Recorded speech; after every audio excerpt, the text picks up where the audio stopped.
Start your morning with Randy Carricker, Brooke Grimsley, and Carrie Davis on the Opening Drive. Presented by Sumner One.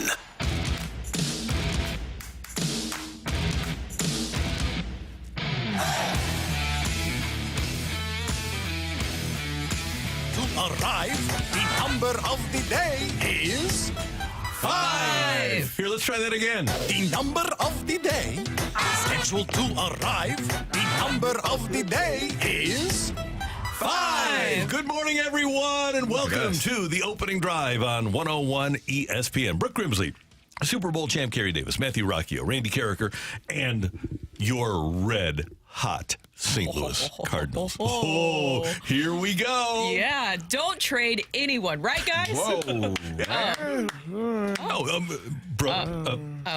What about this? Okay, I know you don't want to trade anyone because you like the chemistry, you like the vibe, the way things are going here. They love each other, and they're proving it. I love a good love story. But a guy who's not feeling the love right now, but is still kind of highly regarded that somebody else could find some love for, is named Matthew Liberatore. Okay. I mentioned yesterday, and I don't think it's a coinkydink, that the Cardinals have left number 31 out there. They could have given number 31 to Ryan Tepera. Did they? No. They could have given number 31 to Chris Stratton last year. Did they? No. Why? Because there's a guy who's always worn number 31. He wore 31 at Parkway Central. He wore 31 at the University of Missouri. He wore 31 with the Arizona Diamondbacks and with the Detroit Tigers. He had to wear 21 with the Mets. Washington Nationals, he was number 31. Matthew Liberatore for Maximilian Scherzer. I think he might be Maximus, actually. I like Maximus. It's one of my favorite movies, too. There you go. Well, and not just a million. How many million? 43. Is he worth? 43 and a half. 43. Yeah. So let's get him. Okay, so the Cardinals win yesterday. They knock off the Marlins. They sweep the Marlins 6-4. The Cardinals are now 43 and 53. I will have you know that at one point the Cardinals were 10 and 24. And now they're 43 and 53, which means since that 10 and 24 start, they're 4 games over 500, which is in the National League Central division winning ball. Second half, I mean, if we could do, Jeff Fisher, we talked about it before. He canceled, he said he called the commissioner. They canceled those first 4 games of the season. Didn't matter. And so the Rams were starting anew. If Marmal and the Pobo, John Mozela, could give a call to the old commish and say, you know, that first half wasn't our best baseball. We weren't really ready. We had the World Baseball Classic to deal with. We were still getting our feet up under us. Can we just cancel that first half and start anew? Start right now. Carrie, I love your thought process. Okay. But all they need to do is just go to the big boss, because Buster Olney has called Bill DeWitt Jr. the godfather of baseball. Tell Bill DeWitt to give Rob Manfred an offer he can't refuse. No, well, you know. Just wipe it away. You know? I'm with that. Okay, we got it going here. The Cardinals yesterday, first inning against some scrub named Sandy Alcantara. Who's that guy? Yeah, but we got Nolan Arenado on our side. Driven to right field as a base hit. Goldie's around third. They're going to wave it.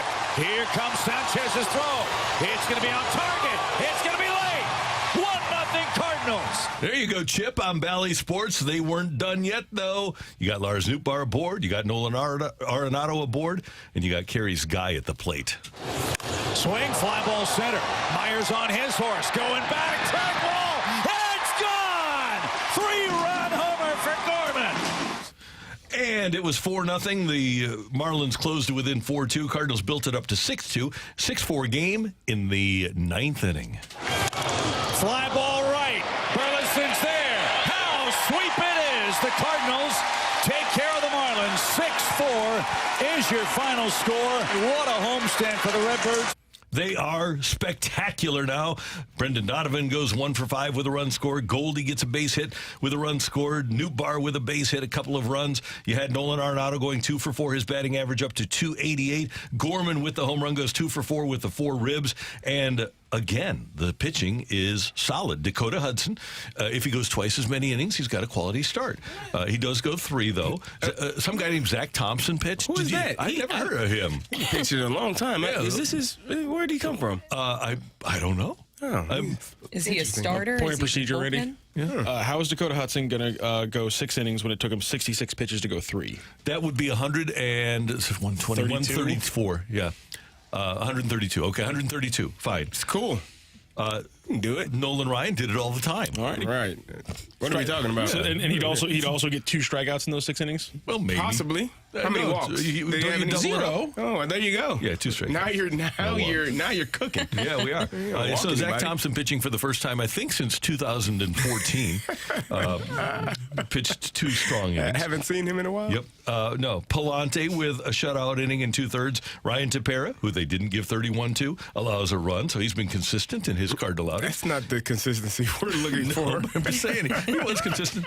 And Chris Stratton comes on in the 9th to finish things out, and the Cardinals win it by a score of 6-4. They're in Chicago tonight to take on the Cubbies, and as the Cardinals start this series, as we mentioned, they're getting closer to 500. They're 43-53. Still 10 games behind the Brewers in the division, but that's just an aside at this point. That doesn't matter. They've been 10.5 back later. When your offense is red hot, what is it? They scored a combined 39 runs in 6 games. Yeah. 39. Who needs to pitch? And then but then your pitching also come together because once again, guys, powered by love. Powered by love. Love is what they've been missing in the first half of the season. That's what it is. Is that it? Is that the secret sauce? How about Is that 9 the recipe? consecutive games without a starter allowing first inning runs? That seems important. Kind of important. Yeah. That was brought to you by love. I was listening to Ali after the game, post game, and he talked about the ability for their starters and their relievers to pitch well. And during this season, you had one or the other. You have had one or the other. You talked about the starting pitching and allowing so many runs in the first inning. You've talked about the number of blown saves to end games or at the end of games. It's a combination of both of those parties not performing well. And when you're getting that good pitching, you have an opportunity to win games. This lineup is going to hit at some point, and they're turning it on. So, just the pitching and the inability to be consistent has been the problem all season. The Cardinals win! Cardinals are coming! Tra-la-la-la-la-la. The Cardinals are coming! Tra-la-tra-la. The Cubbies are going tra-la-tra-la. Don't count on the mess, tra-la-tra-la. The Cardinals are coming, tra-la-tra-la. The Cubbies are saying... The Cubbies are the next opponent for your St. Louis Cardinals. There's the thing. 3.5 back of the Cubs, you could be in 3rd place at the end of this series. You could. And, by the way, only glorious 2.5 behind those Mets in the division. So, the Cardinals are... We need to start looking at the wild card standings here shortly. Now let's get to a little bit of reality. I mentioned this 2 weeks ago. Okay. Don't believe anything you see for the rest of the season, because once you realize that it's not going to happen, once you accept your fate, then things tend to loosen up a little bit.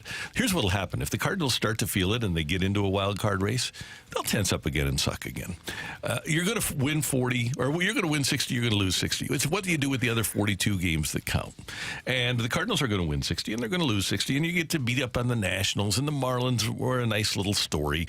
But at the end of the day, can the Cardinals compete with the best teams in the National League? No. Now, might their schedule work in their favor for a while? Yes, but not for the long term.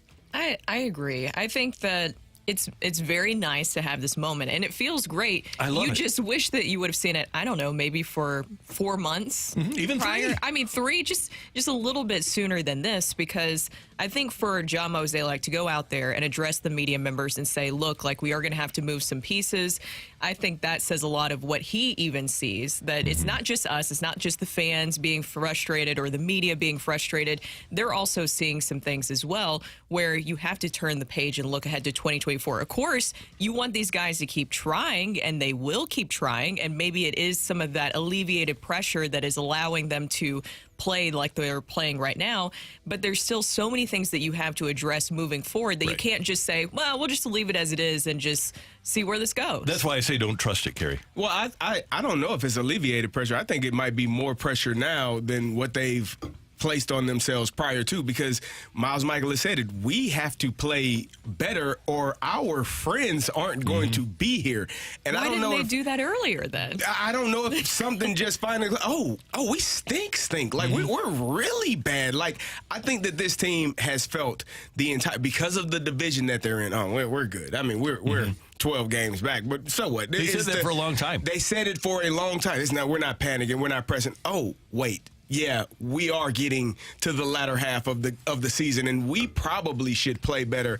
And again, if we don't, we know the realistic expectations is somebody's going to be gone. Somebody's going to be out of here, and someone wearing that jersey is going to be a new person in that jersey, in that number. So we have to play better, and I think you're starting to see more attention to detail, which that's the most frustrating part for me, because I've said all season long, it is on the players. The lack of attention to detail, the inability to finish games, the inability to hit in timely moments. That's the players. And now all of the things that you were not seeing in the first half, you're starting to see now, which it frustrates the hell out of me, and it would frustrate the hell out of me if I was the coach, the manager. I would be like, well, what the hell are you guys doing? What were you doing before? What are you waiting on? That's what I'm saying is, like, where was that, desire to keep your teammates around a little bit sooner? That's my question. Somebody from the 636 texted in, Randy, we won in 06 and 11, two of the four worst teams, and we took to the playoffs in the past 20 years. You're right. I would argue that Tony La Russa's two worst playoff teams were 06 and 11. So, yeah. How much did injuries have a factor into 06 especially? A lot. Yeah, Okay. they walked into that clubhouse in San Diego and saw their lineup and said, you know what? Looks pretty good. And then they went out. Ronnie Belliard made a play. Jim Edmonds gives a game ball, and all of a sudden everything's off and running for 06. 11, they got hot in September. Who was it? It was Kyle McClellan, right? Mentioned the Carpenter meeting the other day. And you've got a leader of that stature saying, hey, let's just not embarrass ourselves. Let's not embarrass our organization. Let's not embarrass our city. Let's not embarrass our fans. And you've got Carpenter with the gravelly voice, the Clint Eastwood. I mean, you've literally got Clint Eastwood in your clubhouse saying, hey, let's not embarrass ourselves. So just a different animal altogether. Who's our Clint Eastwood here on this team? That's what they need. Miles Michaelis likes to dress up as a cowboy. He kind of does. Yeah, but you got to be. Here's what you need. You need somebody that can say with qualification to another team, so do you feel lucky, punk? Yeah. Well, do you? And I don't think we have that guy. You have to have Lance Lynn. That's what you need. He's not here. You have to have. Is he here already? You really have to have, in locker rooms, and this is going to sound. You have to have someone, not a bunch of people, but someone that is willing to punch someone else in the face. Bingo. Not that you want to punch your teammate in the face, but if I have to punch you in the face, I will, in order for us to succeed. I still love you. It's like a little brother or a big brother. You sometimes fight, because they aren't doing the things they need to do to make the house successful. We're not cleaning up right, and now we're going to get in trouble. Punch you in the face. Now you good? Let's clean up correctly. I thought this was Yachty willing to punch Brandon Phillips in the face. Boy, you definitely punch opponents in the face. And that's one thing we have. Michelle always made this point, and it's so valid. Michelle Smallman, when she was on the show. And we don't have this. Maybe this is all we need. Do you ever mess, and Carrie, you can, am I going to mess around with a guy with neck tats? No, I'm not. You never mess around with a guy with neck tats. Adam has said that on the show. You don't mess around with a guy that has neck tats. So a requirement moving forward as they look to bring in new talent, at least one neck tattoo. Or just make that a part of the contract. You got to get a neck tattoo. Just to show, just so people know not to mess with you, and when you speak, they kind of do what you say. I want to see Tommy Edman. Make my day. Yeah. I want to see Tommy Edman with a neck tattoo. Oh yeah, there's our guy. That's one that fits that, right? That's the play. Yes. I think, you know what, Tommy, because people would probably misjudge him based on his stature. I'm like, oh, this little, and then he just snaps. Yeah. I wonder if he and Stubby could go in together, because we know Stubby's tough. Yeah. Just ask Pete Alonso. Yeah, I was like, just ask Pete. Exactly. One of my favorite moments. We're off and running here on 101 ESPN with Carrie Davis and Brooke Grimsley. I'm Randy Carricker. You can watch us on the old YouTube at 101 ESPN STL, youtube.com, and then just type in 101 ESPN STL. And Matthew Rocc is making those cameras work. Are they doing cameras working good today? Yeah, they look great. You just gotta warn me when you're gonna stand up, Randy. Why? Because I look different. It takes just my shirt. Yeah, well, no one can see your forehead. Oh, well, I didn't stand up. Don't the cameras move, or you move them? No, they have to. They don't. They told us they move on their own. Okay. So here's They my just correct move on their own. No one ever said. They didn't explain it. Could you imagine if you're walking around the room and it just moves with you? slowly follows you? So it was still during the fight yesterday, and it kind of took you out of frame. So we just gotta watch that. Well, and then when I come back from the fight, I stand. We just gotta have it tilted I up need to during the stand fight. to think. That's how your brain power works. Yeah. That's a stage direction now that we have all these cameras. This is the thing you add layers. For the preponderance of 3 hours, I don't think a bit on this show. But at 8:35 or 8:37, I do. It is the opening drive on 101 ESPN. Coming up, get your text into the Air Comfort Service text line, 314-399-9646, 314-399. Yo-ho! We have Sick of It or Sick of It next on 101 ESPN.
What is it?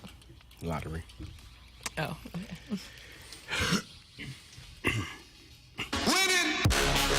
The opening drive on 101 ESPN. Get your text in now to play. It's kind of a game. Sick of it. It's a product of now Phoenix Sun Bradley Beal. I wonder if he's too hot yet, because it apparently doesn't get below like 90 degrees, and it's like 130 degrees every day in Phoenix. Randy, he's going to be hotter come October, November, when he ain't scoring. Well, he was scoring in Washington, and they weren't winning, and so one night he scores 47, and the Wizards lost their 6th or 7th in a row, and his wife went to the Twitter machine and just typed in 3 words that spawned a segment, and the 3 words were, sick of it, because he was scoring 47 and they were losing. That's beautiful. Here's the thing. All right. Here's what I'm sick of. Las Vegas police. Let's get on your game a little bit. Search warrant executed in connection to murder of Tupac Shakur. Oh, man. Oh. I'm sick of this investigation still going on. Well, did he die? Want answers. I think we have answers. Murders don't, that there's no statute of Didn't limitation. Suge get him? No, it wasn't Suge. Suge got shot. You got right. In the same vehicle. Hey, Randy, that's the perfect cover-up. That's the perfect alibi. Is you get shot yourself. 30 years ago. 30 years ago, Vegas police.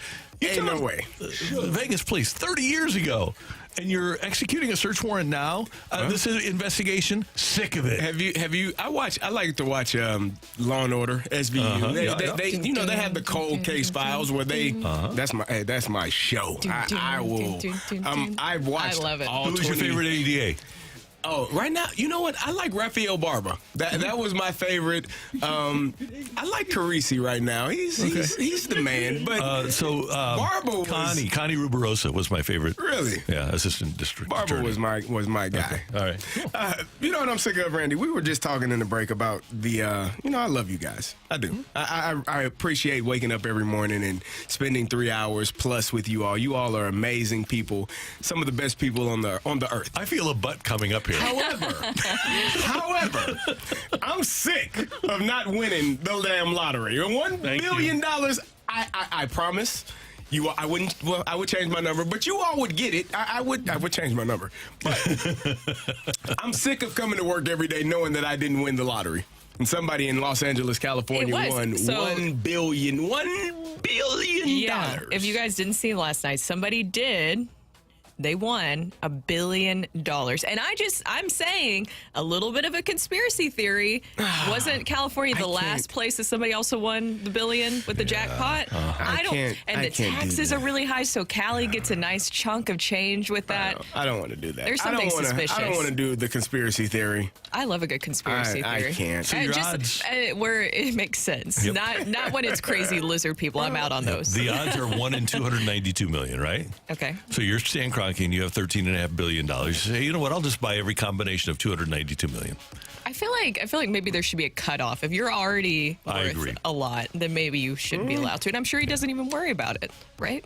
He doesn't worry about many He's things. probably like lining up every day getting You get an extra $1 billion. $1 billion. What I'm sick of, guys, I have two quick things. One, the first one being, I am so tired of seeing these stupid trade rumors where it doesn't make any sense whatsoever. I mean, maybe there's just like a hint of sense, but a few weeks ago, everybody was high on Nolan Arenado possibly getting traded. He was never going to get traded. I think Paul Goldschmidt, you could say possibly that was in the realm of possibilities. Nolan Arenado, absolutely no way he was getting traded. And there was people like, putting him in a Yankees uniform. And it's so crazy looking.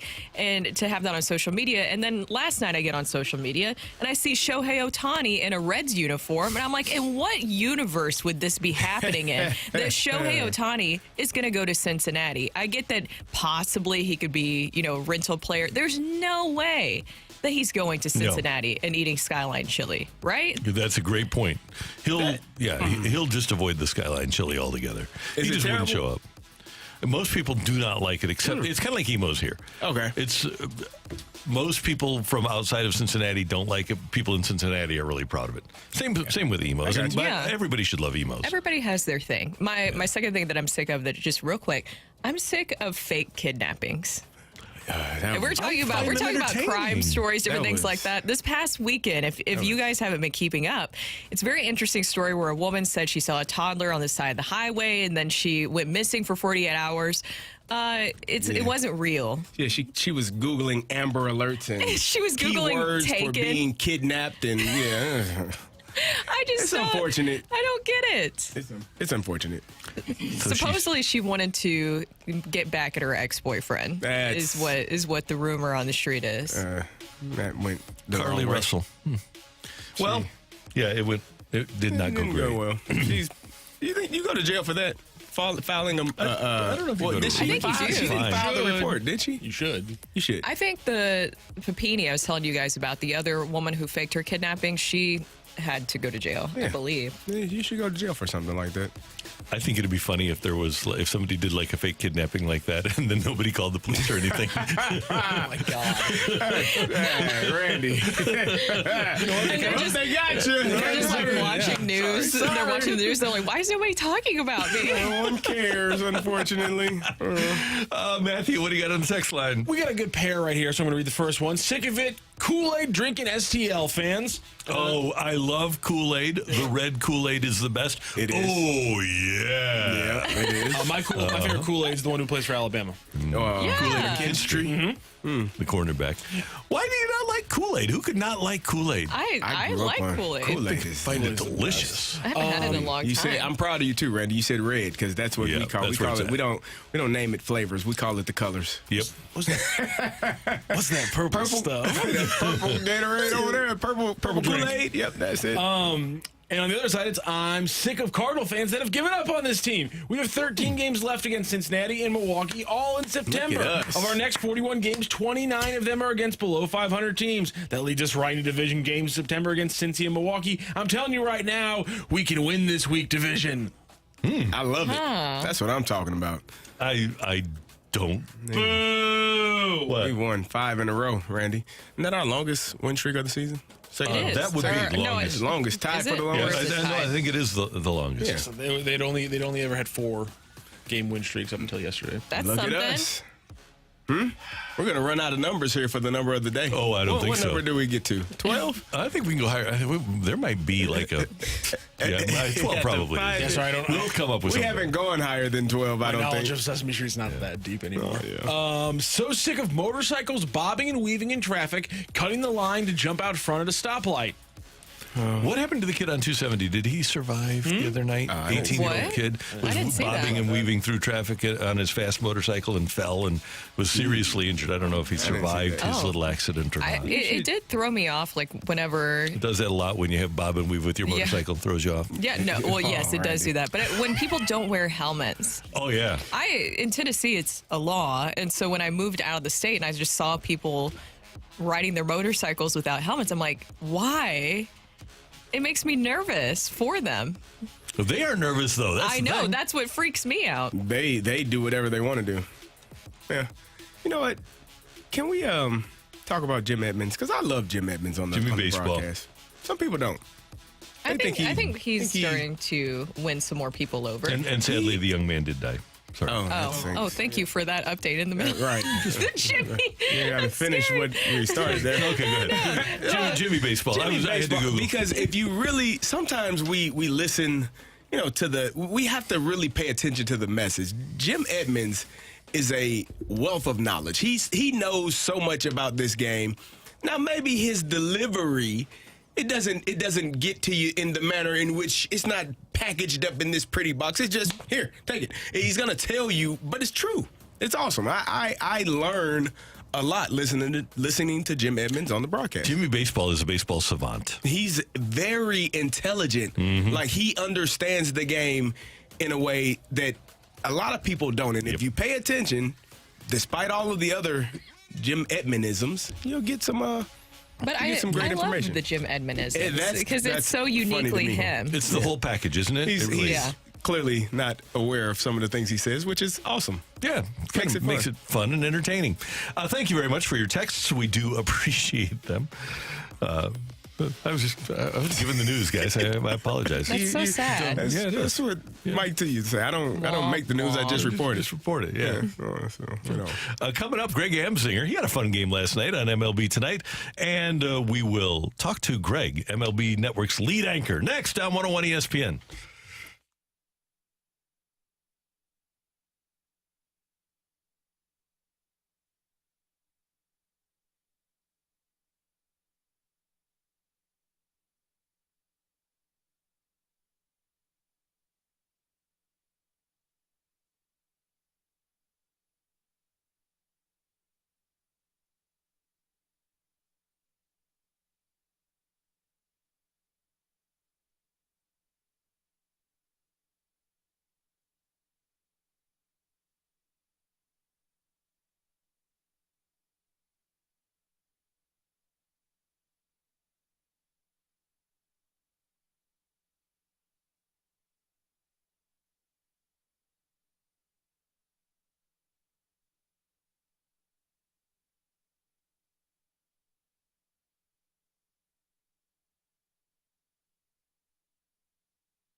This is Rocc with your Sports Center update, driven by Johnny Londoff Chevrolet and Johnny Londoff Autoplex. The Cardinals yesterday finish off their sweep against the Miami Marlins with a 6-4 victory. Nolan Gorman, the big man in the game, 2 for 4 with 4 RBI, including a 3-run home run in the first that put the Cardinals up for good. They never relinquished that lead. They will face off against the Chicago Cubs starting tonight. It's a 7:05 first pitch. It'll be Steven Matz, the lefty, starting for the Cardinals. Matz on the season is 0-7 with a 4.86 ERA. He faces off against the righty for the Cubs, Marcus Stroman. Stroman 10-6 with a 2.88 ERA on the season. That is your Sports Center update, driven by Johnny Londoff. Find your roads and shop 24/7 at londoff.com and londoffautoplex.com.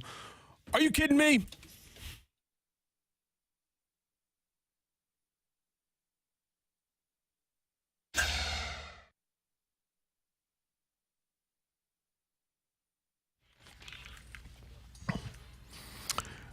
So last night I'm watching MLB Tonight, which I always do when Greg Amsinger is at the helm. Greg, of course, a native of St. Louis and a product of the Lindenwood University, the lead anchor at MLB Network. And I perked up when Greg came back with breaking news that it was the Baltimore Orioles that had acquired the 29-year-old right-handed pitcher before the trade deadline. Greg joins us now on 101 ESPN. You had America going, baby. They were, people are sensitive, right? I mean, I was just trying to have a little fun. So we go to break, and I go, hey, man, I need video of Shohei Ohtani. And I'm going to say, hey, I acted like they were talking in my ear, and I hold my IFB, and I go, guys, we got to go to break. We have breaking news. The 29-year-old right-hander from Japan has been traded. We will let you know where he lands. And then we come back from break, and we have a huge breaking news animation. And I go, it has happened, and we've been wondering which team will get him. It is the Baltimore Orioles, America. The Baltimore Orioles have acquired him. We're showing video of Ohtani against young Shintaro Fujinami. And I go, the Orioles have landed the 29-year-old right-hander from Japan, Shintaro Fujinami. And Anthony Rector goes, man, you are just rude. And I go, I pause. And I go, oh my. Did you think I was talking about Shohei Ohtani? And they're like, yeah, that was rude. Cameron Maven was like, man, that was rude. And I'm like, America. I look into the camera. Do you? I didn't mislead you. I apologize if I did. Those were not my intentions. And Twitter blew up. I mean, man. Yeah. It was great. They were really sensitive last night. And then a great game of tic-tac Ohtani. Of the 9 teams, who do you think will wind up with Shohei Ohtani? Yeah, it ended up being, because I think tic-tac-toe, if you put all of life's questions into a tic-tac-toe game, right? Yep. You know, in life, like, you hear the pluses and negatives about any decision that you might go, like, should I move to Cleveland? So you write down all the pluses and negatives of moving to Cleveland. Let Kerry Davis think of a positive to moving to Cleveland. We'll be here a while. They get to play the Steelers in Ohio at one point. There you go. Okay, you know, these are major decisions, whatever it is. Like, should I break up with my boyfriend? You come up with the pluses and negatives, and you put it into the grid of tic-tac-toe, and you end up getting 3 in a row. The first time you get 3 in a row, that is your answer. I've done this in my life with all my friends, and I think it's wildly fun. So I decided, we don't know where Ohtani's going. MLB.com and The Athletic did power rankings of the top destinations. We really don't know. There are teams that want to be a rental, teams that actually want to try to trade for him and then recruit him while he's there and then sign him. Who can sign him? So we decided, you know what, let me just put this into a formula that has answered all my questions in life. Tic-tac-toe, tic-tac-Ohtani. and, you don't know what's going to work. And Randy, you know this. You guys come up with all these segments in radio, and I come up with all these wild segments. And my goodness, people were loving Tic-Tac Ohtani. So we will find out, I think tomorrow night we're doing Tic Tac O'Kenny in honor of Brian Kenny to decide who is actually the most handsome man on MLB Network. Ooh, that's must-watch TV. That's great television. Brian Kenny believes he is the most handsome man on MLB Network, so we will figure that out through Tic Tac. That's a good way to do it. Well, we are very excited right now, Greg, because everything is sunshine and lollipops. The Cardinals are doing great. Winners of 5 straight and 8 of their last 10. Do you think the players are going to force John Mozeliak to change his approach to the trade deadline with this recent play, or is it too little, too late?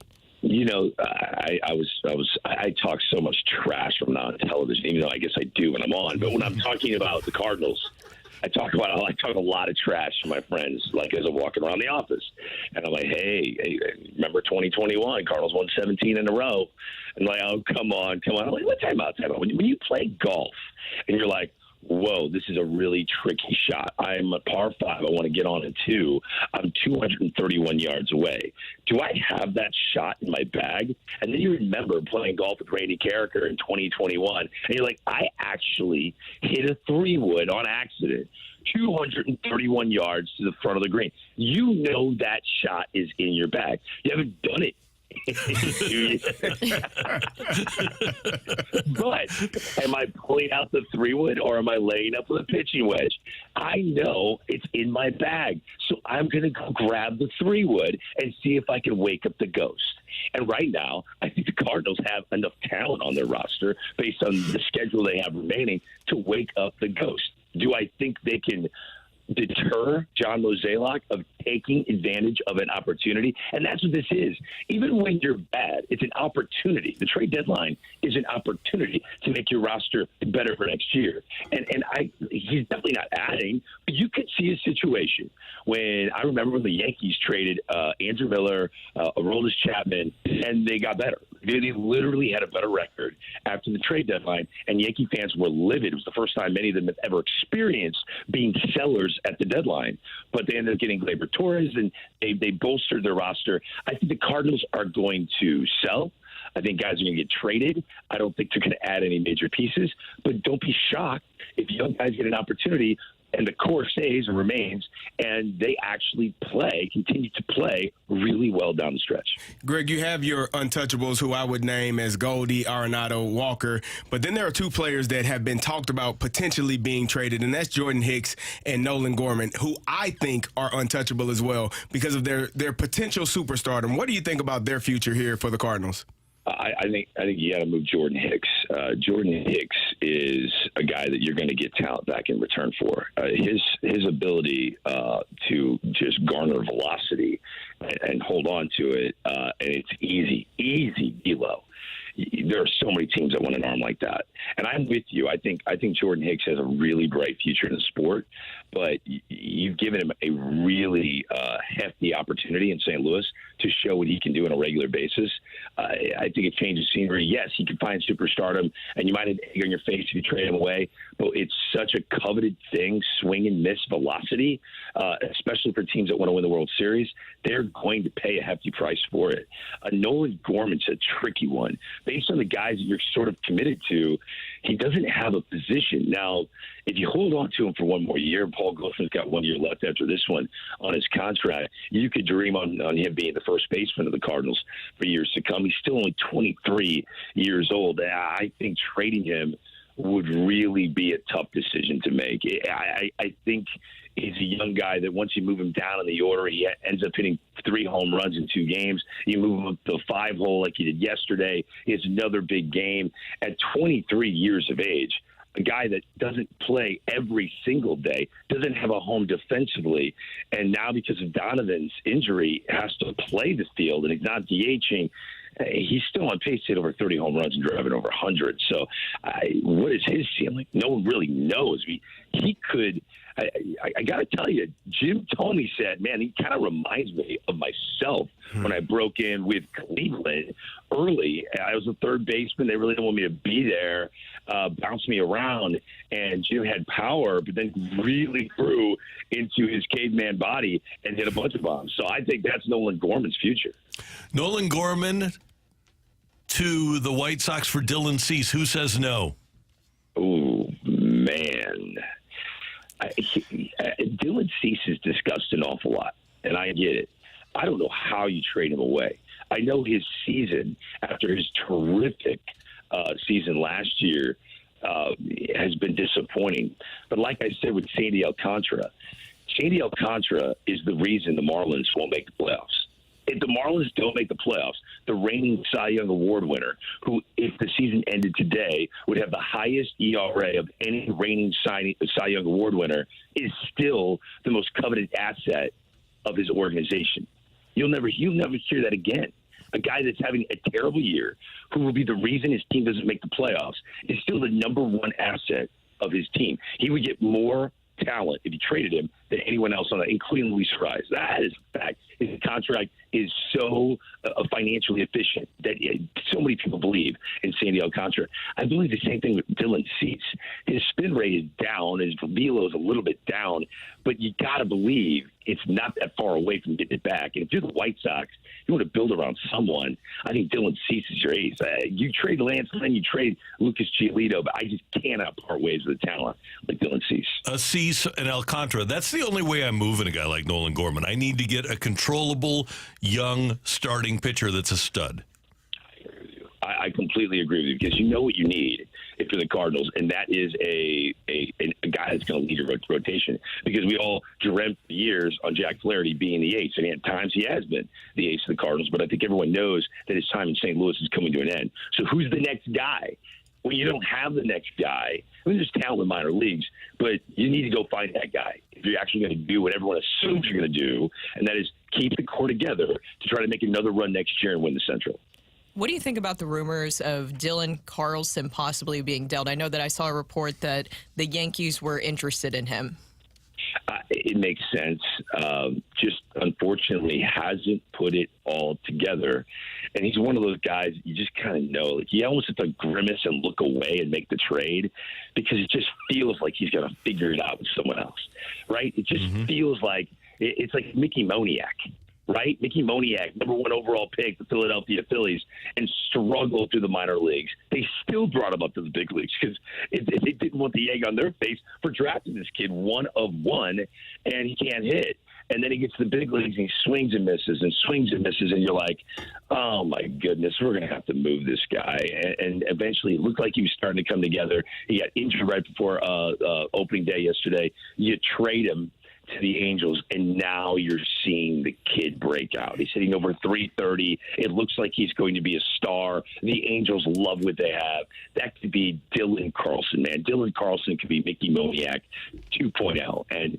But I understand why you have to do it. Jordan Hicks could end up making 50 saves next year with a 0.5 ERA. At some point, you have to make a decision, and you can't blame the Cardinals. They gave these guys an ample opportunity to become staples in St. Louis. Greg, what do you think is going to happen with this catcher situation? You got three of them on the roster right now. Ivan Herrera looks like he's going to be playing a lot more going forward. What do you think they're going to do with Wilson and his future? Yeah, I mean, that also plays into the Nolan Gorman decision because Nolan Gorman really without a position. Is he going to be your everyday second baseman? Maybe, but it'd be nice to have at bats at DH. But if you're going to go somewhere else behind the plate, no one's trading for Wilson Contreras. You're not throwing him in on a deal for anybody. So Wilson Contreras is with you going forward. Now, Wilson's on pace to 19 home runs, driving, I believe, 67 RBIs. If Yachty had a season like that, we're like, there's still some thump left in that bat. But Yachty behind the plate, it's a little different than what we've seen from Wilson Contreras. I think the Cardinals are rolling with him, maybe catching and DHing going forward. I like the way Herrera looks. And Andrew Kisner has not been an easy out at the plate this season. I think his average is over 240, which is really dramatically increased. He's had some good at-bats.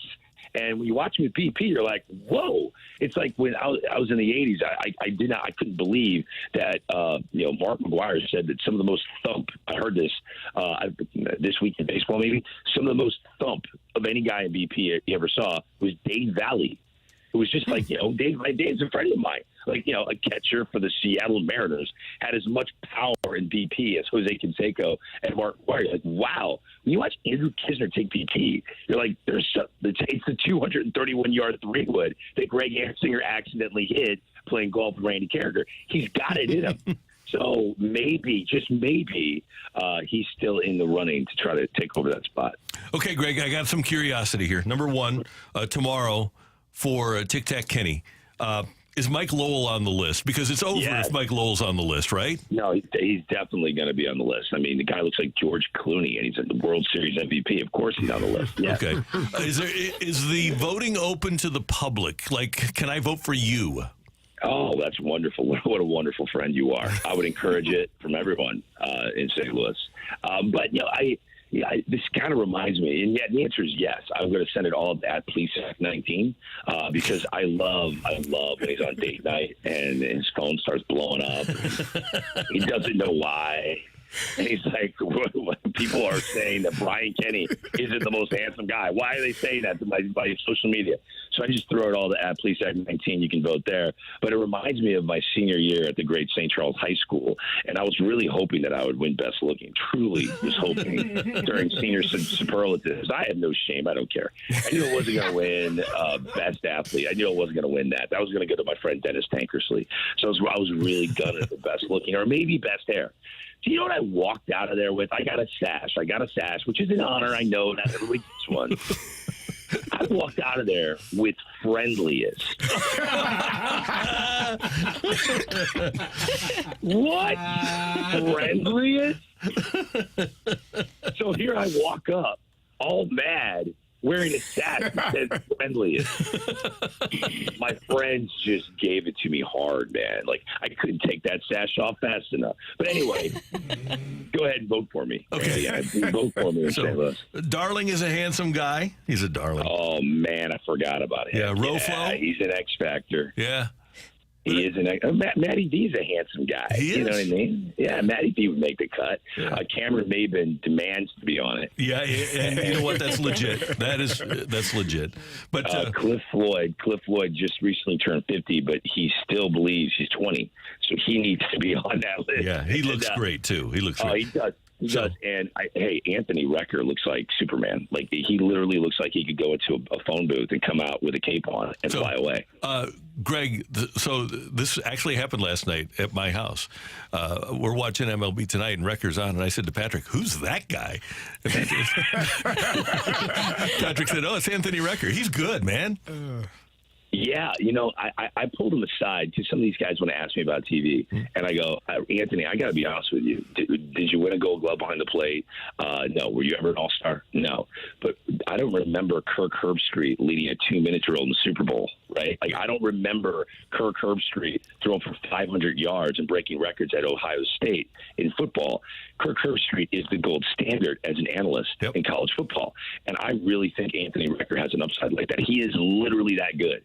And the ladies seem to think he's wildly handsome. I just named a bunch of guys. Do I even make the 9? Oh yeah, you do. You've got to be on there, and it's believe me, it's not going to be hard because I love you and I'm going to vote for you. But it's hard to vote. Let me put it this way: hard to vote against Lowell. Yeah, no. It's that, you know what makes him so frustrating is that he doesn't even act like he's good looking. He's humble about it, and that makes oh man, women, you love that even more. So it's dude, you win in everything in life. He invested his money well. He's a great father. He was probably great at kickball in 3rd grade. He's one of those guys. He's good at everything. So are you, and you're the friendliest. Oh, what a terrible story. Why did I tell that story right now on the radio and say, look, sometimes I forget I'm on the radio in my hometown. That was a story I wanted to bury with you. No, now everyone knows I'm the friendliest. People tell me that I get people to say things. You're the modern Barbara Walters, Randy. That is what you are. Have a great day, brother. You're the best. Take care, everybody. Thanks, Greg. Greg Amsinger, MLB Network, and the friendliest guy you'll ever meet here at 101 ESPN. Coming up, take it or leave it. Get your text into the Air Comfort Service text line, 314-39. 314-99-9646. Yeah, I got it out. 314-399. Yo! Quick TIOLI next on 101 ESPN. Professional.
$9-646 and give us your take it or leave it. Brought to you by Gloria Lou Realty. Visit GloriaHasTheBuyers.com and start packing. That's my final offer.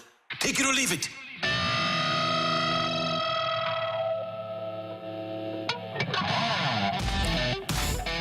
Did you guys realize, if you're on the YouTube, that Matthew Rocc was wearing a Cronky Sucks t-shirt? Nice. Oh, he just did that because Yep. he's wearing a sweatshirt. Yeah, I was wearing a hoodie earlier because it was Nice. chilly in studio. But How yeah, about that? I had to. Well, yesterday Proud of you.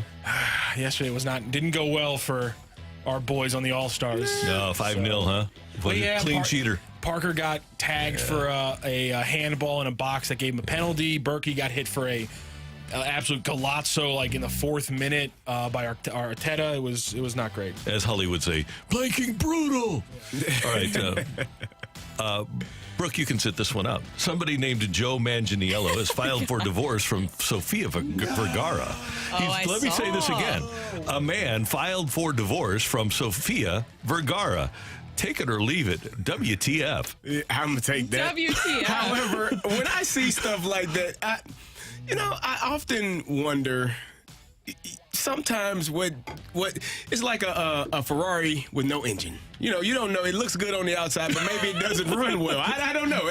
So, Hey, you could say that about Joe. You could say that about him, too. I'm saying that about either party. Sometimes things look good on the outside, but not so great on the inside. So maybe that's stunningly gorgeous. They were too beautiful together anyway.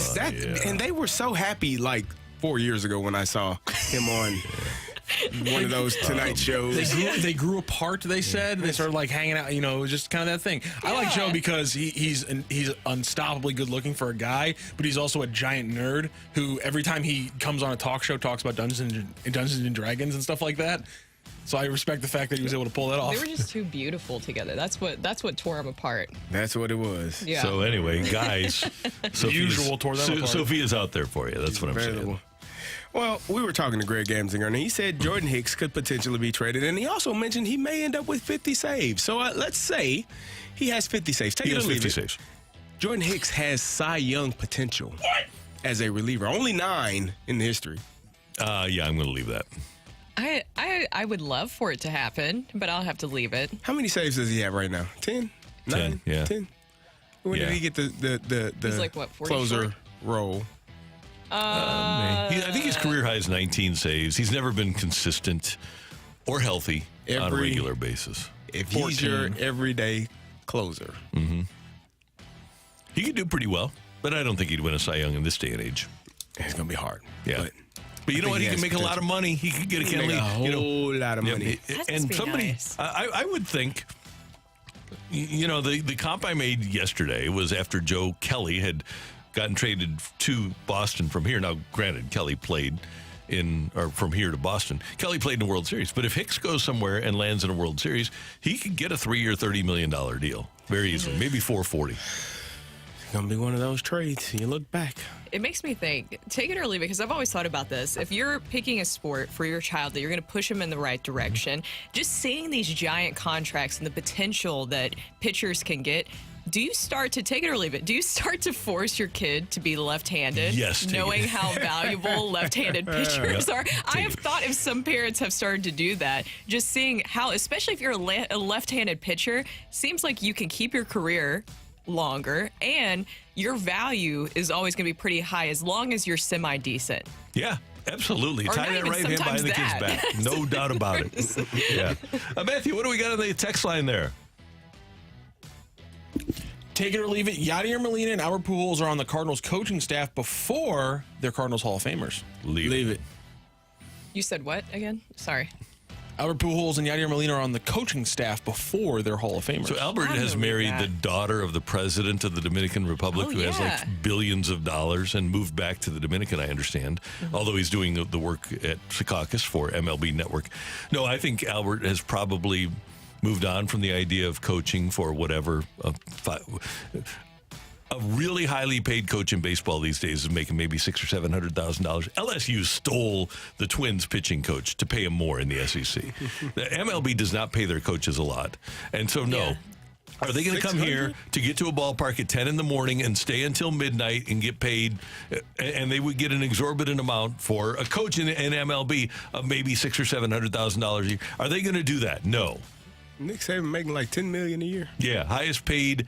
Nick Saban is the highest paid public servant in America.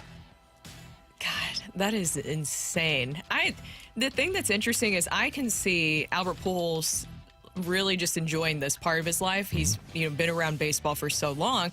I think Yachty would have. I can see him returning sooner than Yachty's Albert. got a basketball team that he wants to go watch play. He's involved in music.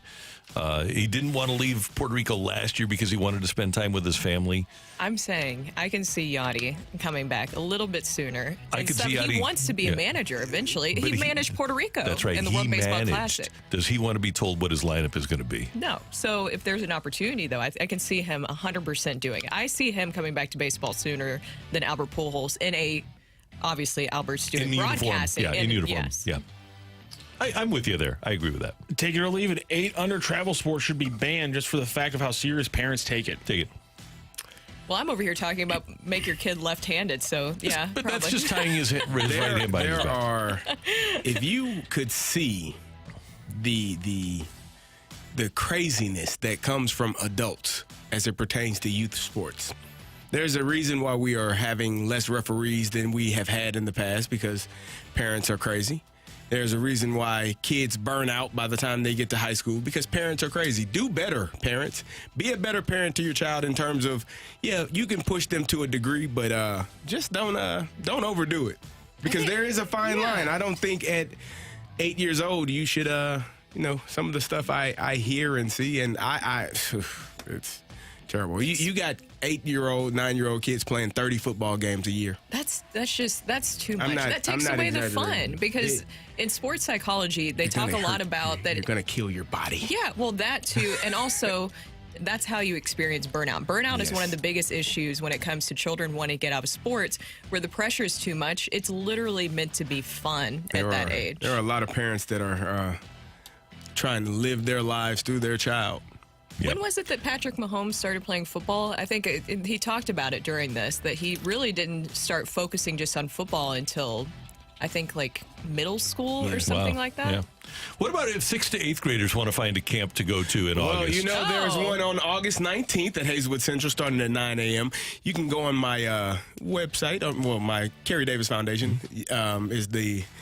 You can email us at cdfoundation2438@gmail, and we can get you some information, or check out my Facebook or my Instagram and check out the information. August 19th, 6th to 8th graders at Hazelwood Central, 9 a.m. Sounds great. Yeah. Be there, learn, have fun. If your youngster wants to get involved in football and learn the fundamentals from the best, the Kerry Davis Football Camp. Yeah, find him on the Facebook or the Insta. Thank you, Matthew. Thank you, Randy. You got him, my man.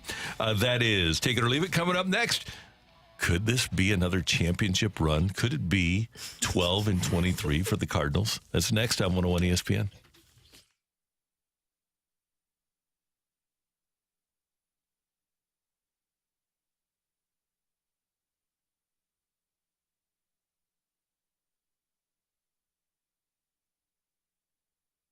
The choice of a lawyer is an important decision and should not be based solely on advertisements. I'm Jim Onder. When you use the rideshare service, you're putting your life in the hands of a stranger. You're relying on them to get you safely where you need to go. But sometimes tragedies occur. And when they do, big companies like Uber and Lyft are often impossible to deal with on your own. We know how to hold these companies accountable. When you've been involved in a car crash or been a victim of assault, we're here to protect you. Onder Law Personal Injury Lawyers. Visit getjim.com for more information.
BT here with you for my friends over at Mentality. Fellas, maybe you're dealing with low energy, a lack of motivation. Maybe you're moody, could be irritable. You know what these are? These are all signs of low testosterone. It doesn't matter what age you are. That can affect any man out there, but there's an answer. The answer is Mentality, and you got to check them out at the website, lowtusa.com. That's lowtusa.com. Mentality is also covered by most insurances, fellas. Get in there, check them out. It's Mentality.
WXOS, WXOS HD1 East St. Louis, 101 ESPN is driven by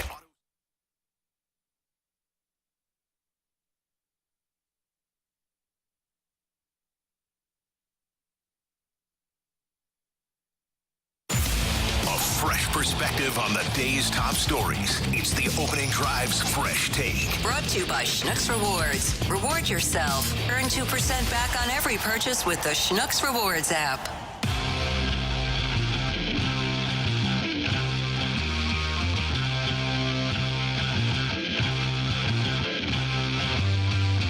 And I remember kind of, pushing back a little bit when they came to me for an interview. I remember saying, hey, I'm looking at the schedule, and I see a possibility here. And people are going, this guy's kind of off his rocker.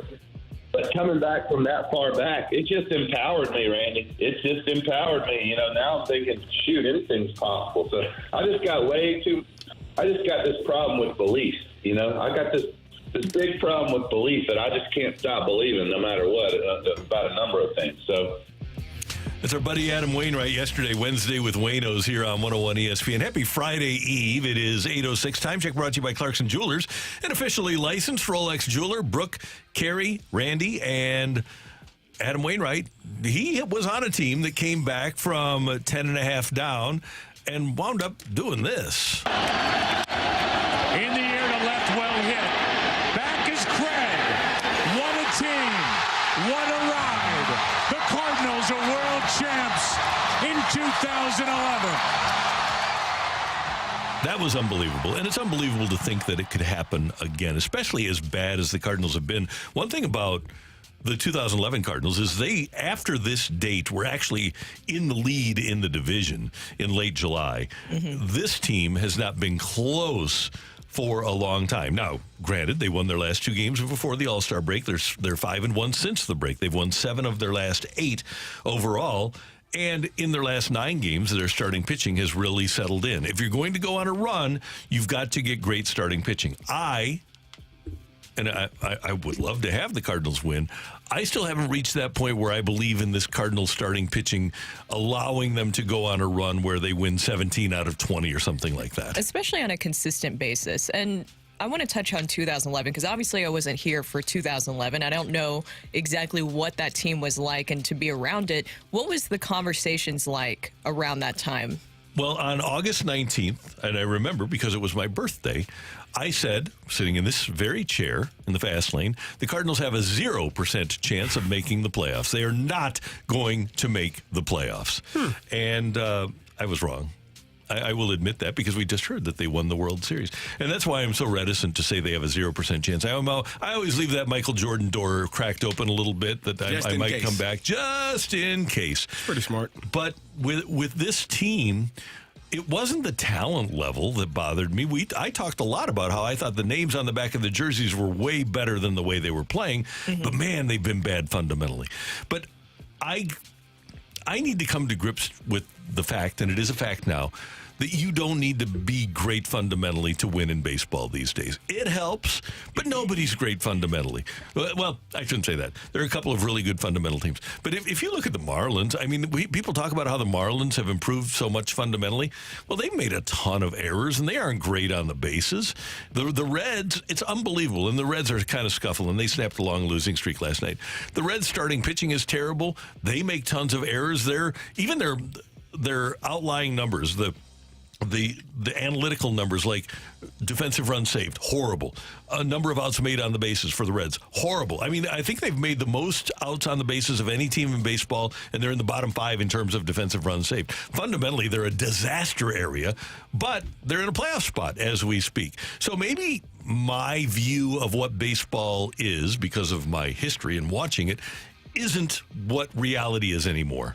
Well, I think that, you obviously want to have those fundamentals. They are important. Those are the things that allow you to keep you from losing games, not air-mailing balls over the first baseman's head when you just throw a strike to him. But I do agree that the game has kind of changed away from where that is a focus. It's more about it used to be we wanted guys to hit. Now, if you strike out, cool. As long as you hit the ball over the fence just as much. it's kind of a change of philosophy. And also, Randy, the shift, I think, had allowed so many people to not be as good in the fundamentals as they needed to be, because you have less ground to cover if you're a middle infielder. You got a guy standing right next to you, so I don't have to work on that fundamental aspect. And so you're probably seeing some of that coming into play right now, where guys aren't as good or as athletic. And we've heard, I forget who we had on earlier this week, saying you're probably going to see more of the athletic players coming back into the game. And here's what's happened, guys, is players don't have to spend time in the minor leagues anymore. Jordan Walker got drafted in 2020. Nolan Gorman is a second-year player at the age of 23. Dylan Carlson is a fourth-year player at the age of 24. Virtually, well, I won't say virtually no, but very little time spent in the minors for a player like Jordan Hicks. We talk about airmailing a ball. There are so many players at the major league level that even 10 years ago wouldn't have been there because they would have been polished up and learning the fundamentals. Now, because there are fewer minor leaguers and because you pay the high draft choices so much money, you want to get them to the major league level, they don't have the opportunity to learn fundamental baseball. And this is not a Cardinal issue. It's a baseball issue. And that's exactly what we're talking about. Is it's a different game now. Yeah, it is. It's changing a lot. And Oli Marmol, he's talked a lot the past few days in his post-game comments and pre-game comments as well, just about how much the pitching has kind of allowed this play. You're seeing a lot of the guys saying that in their comments, too, of this is what we're supposed to look like. And every single one of them is pointing to pitching, especially starting pitching, doing their part. And it's not throwing their teammates under the bus, but just saying that clicking at the same time as them playing well is what has allowed them to do what we've seen here recently. Even Oli Marmol saying last night, our pitching is doing what we expected them to do. They're actually giving us a chance. And he had a lengthier comment about how he believes that that's why we're seeing more of the fundamentals look a little bit stronger, the defense looking better. I mean, the hitters just being comfortable to do what they need to do, because when you're not behind, what we've seen so many times, like 4 runs after the first inning, then you're actually able to not having to be in that mindset constantly of we got to find a way to claw her back in almost every single game.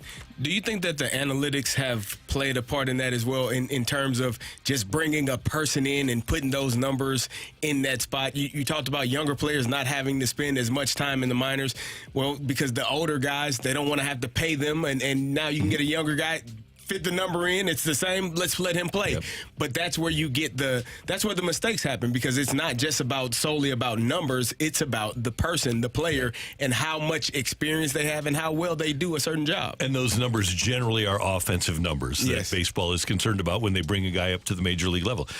When the Cardinals sent Jordan Walker down, it was all about launch angle and walk rate. It wasn't about the terrible defense, right? So I don't think defense is as much of a focus for Major League Baseball now as it was And before. if it was, to your point, too, then they would have maybe started him working in the outfield a little bit more in the minors. Yeah. I don't know. Yeah, even before you so. moved Harrison Bader. It would have been very easy, because you knew that if Arenado opted out, that Gorman was going to be your third baseman. They should have moved Jordan Walker to the outfield a lot earlier.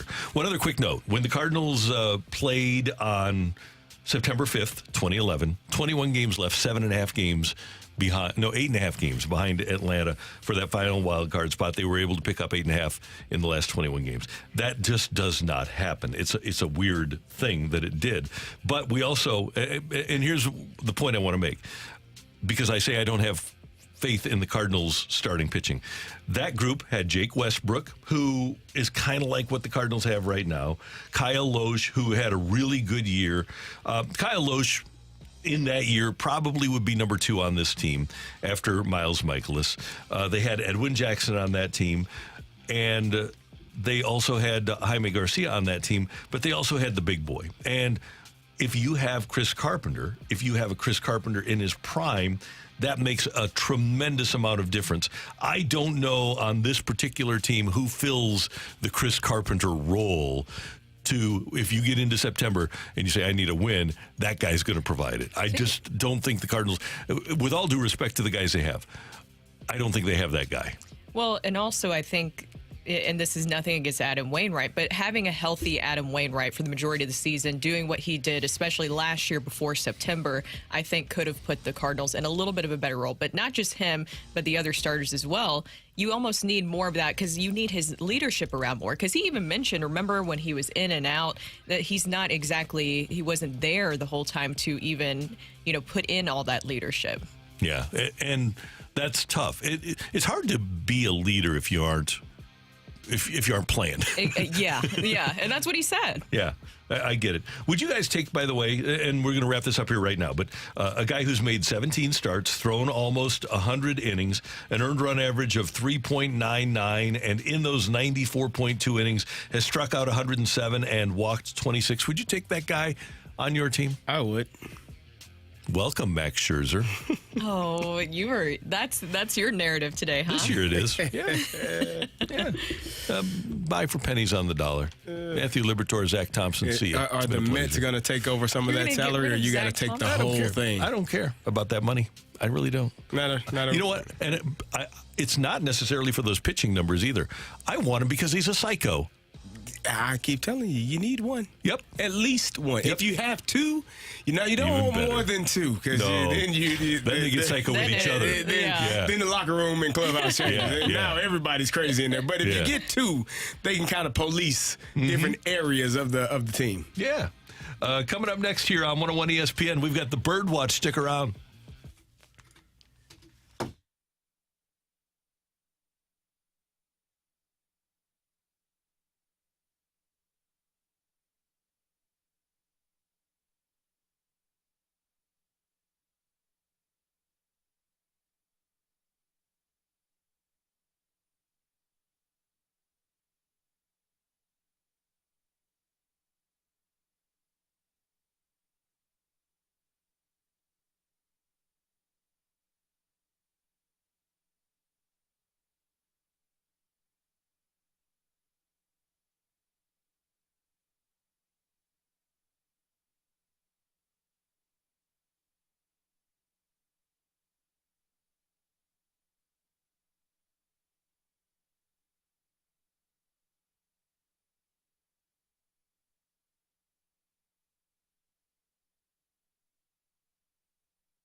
Hey everyone, it's Brooke here. This past winter, my father went through hip and then back surgery. After being active his whole life, biking and competing in triathlons, as he got older, the wear and tear led to constant pain and limited mobility.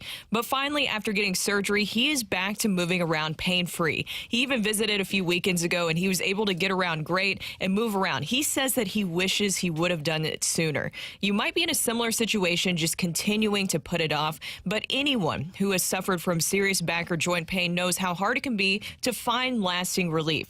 Here's the thing, though. You don't have to live in pain. You can find that relief at SSM Health Orthopedics. They are the experts at diagnosing and treating joint problems, offering many treatment options, including non-surgical techniques to find the best solution for you so that you can get back to doing the things that you love. So don't wait today. Visit SSM Health/Top Ortho. That is SSM Health/Top Ortho today for more information and to find lasting relief.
flying down to the field to give you the latest on your St. Louis Cardinals. This is Bird Watch on the opening drive.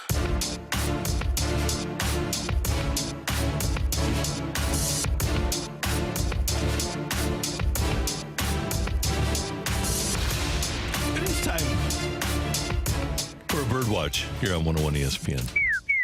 There we go. Kids, I just talked about how the Cardinals starting pitching and pitching overall over the course of the season hasn't given me a lot of reason to believe that they can go on a run. That being said, last 14 days, Cardinal pitching 8-2 with a 3.13 earned run average. And here's the big thing. In 92 innings pitched, they've only walked 22. That is a difference. If your pitching can cut down on the walks, and by the way, 88 strikeouts, 22 walks in 92 innings. If they can replicate over the remaining 14-day sections of the season what they've done in the last 14 days, then I will give them the benefit of the doubt that they can go on that run. That's my Bird Watch. Okay. Nice. So you think they're going to go on a run? Sunshine lollipops. Is this 2011 all over again? Yeah, except we don't. Well, we need our guy. It's not going to be Chris Carpenter. It's got to be a different Chris Carpenter, who, by the way, was, I think, 37 at that point. Just saying. No. Brady, where are you going to find an upper 30s guy with a little bit of a crazy streak who can pitch really well? And has different colored eyes? Yeah. There's one out there. Sure. All over the place. He's been willing to give up his no trade. He's told the media that. The meteor. We'll see. Yeah. Zach Thompson is my Bird Watch. Who? Zach Who's Thompson. that? Who? What did I he know play? it's been very weird because he's had a very interesting season, and honestly, I was concerned. I've talked about this a lot. I was really worried about how I felt like they were kind of jerking him around, and that you were worried about what that was going to do to him mentally because he was in your bullpen. And then they sent him down to the minors to stretch him out as a starter. And now he's back here in your bullpen again. That can be a lot of stress on a player. He hasn't pitched since June 29th before last night. And he made an appearance, Zach Thompson, his first appearance is being recalled since July 7th. And I mentioned his first time pitching since June 29th in Memphis. And he worked 2 scoreless innings and was credited with the win. I hope that he is able to continue to be confident out there in this role. I think he should be in the bullpen, personally, because his numbers as a starter down in Memphis, Randy, we talked about it, were not exactly great. Yeah. And maybe that's just more of the situation and the frustration of you're told one thing and then you're sent down to another. And even John Mozeliak, to give Mozeliak credit, he mentioned during that press conference the other day that, including with Zach Thompson, they're going to work on kind of their approach with that stuff moving forward, where it's not going to be the situation of a player going up and down and changing their approaches to things like that. And I think that helps. Good. Another Thompson, by the way, one that works with us now, back in the day, went an entire pay period without pitching. Just sat down there. Really? I think they forgot he was there. Yeah, just same thing as Zach. That's literally a whole 2 weeks without pitching. That's tough. Yeah. Yeah. We'll see if Zach has something, what he has in the tank going down the stretch. I hope they don't expect guys to sit for 2 weeks and then come in and be efficient, though. That's what concerns me, because luckily it worked out in this situation, but it could have gone a whole different direction. Right. Yep. My Bird Watch is the starting pitching, and we were talking about. Oh, thank you, sir. A rotation that doesn't have one Jack Flaherty or Jordan Montgomery here in the next few weeks. So I'm looking at this starting rotation, and you all can help me and assist me with this if you'd like. I have Miles Michaelis, Dakota Hudson, Steven Matz. Okay. And then I have Matthew Liberatore / Zach Thompson as your fourth. Not fourth and fifth, because I think one or the other will be the fourth. And then you still have to go out and find a starter pitcher. And then I'm going to give you a few names for the starting rotation. For the first starter or fifth starter, whatever you use. Do you like those 4? Don't love them. What else you got? Waino comes back. Well, Waino is coming back. Is he going to be healthy? Well, he's healthy enough. Okay, right, so Michaelis, Matz, Waino. Okay. Dakota Hudson. Okay, let's out of the 3, Dakota Hudson, Liberatore, or Thompson. You know, I think it's time to stretch out Genesis Cabrera. He's no longer here. Oh. He's gone. I don't think. Chris Stratton. What about Drew Verhagen? No. No? Anybody? You know, your best option might be Zach Thompson. Now, I know they said that he would be in the bullpen the rest of the year. But they did also say that. They did say I was about to point that out. Lars Nootbaar was going to be their center fielder, and Tyler O'Neill was going to be their center fielder, and Zach Thompson was going to go get stretched out as a starter. I mean, it wouldn't be out of the realm of possibility for the Cardinals to say something and then do something completely different. I know, but for Zach Thompson's sake, can we just pick a role for him and just stick to it? You got to show up and play, bro. How about Jake Woodford?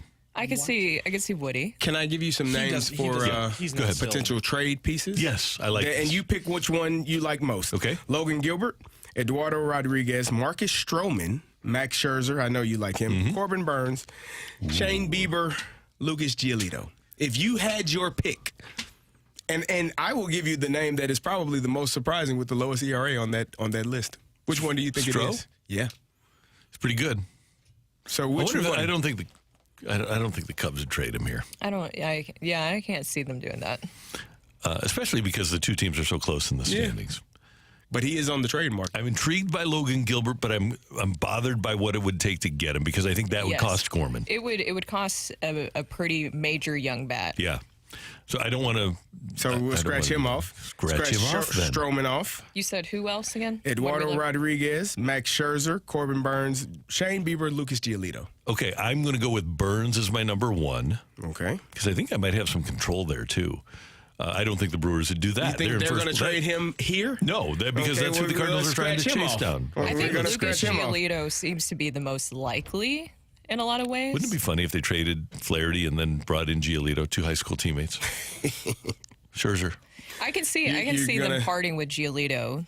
But then you have to think about the $43 million when we know Cardinals aren't eager about spending that much on one player. But I think they would if it made sense. If it, we have. I would love to see the proof and evidence of that taking place. Here's the thing: next year you're going to have to spend $30 million on a starter anyway, right? You're going to have to sign a guy to a $210 million contract for 7 years. If you want to get a number one quality starter, you can have Scherzer for the rest of this year and next, and then hopefully develop people like Graceffo, McGreevy, et cetera, and have them take over after you take your shot with Max Scherzer. But I want to try to take my shot with Arenado and Goldschmidt on the roster. And I believe my best shot to win with those two on the roster the rest of this year and next comes with that guy, even though he's been hurt and he's not what he was. I know that, but a lot of what I'm spending that $43 million on is personality and mentorship as well. And I know you shouldn't have to spend that for mentorship, but the fact of the matter is you do. If you have a Gordon Graceffo and he's watching Max Scherzer pitch, if you have other young pitchers coming up, maybe a McGreevy, and they watch the preparation, like Adam talked about with Chris Carpenter. He glommed on to Chris Carpenter and did everything Chris Carpenter did. I think that's the sort of pitcher that the Cardinals need to bring along their young guys.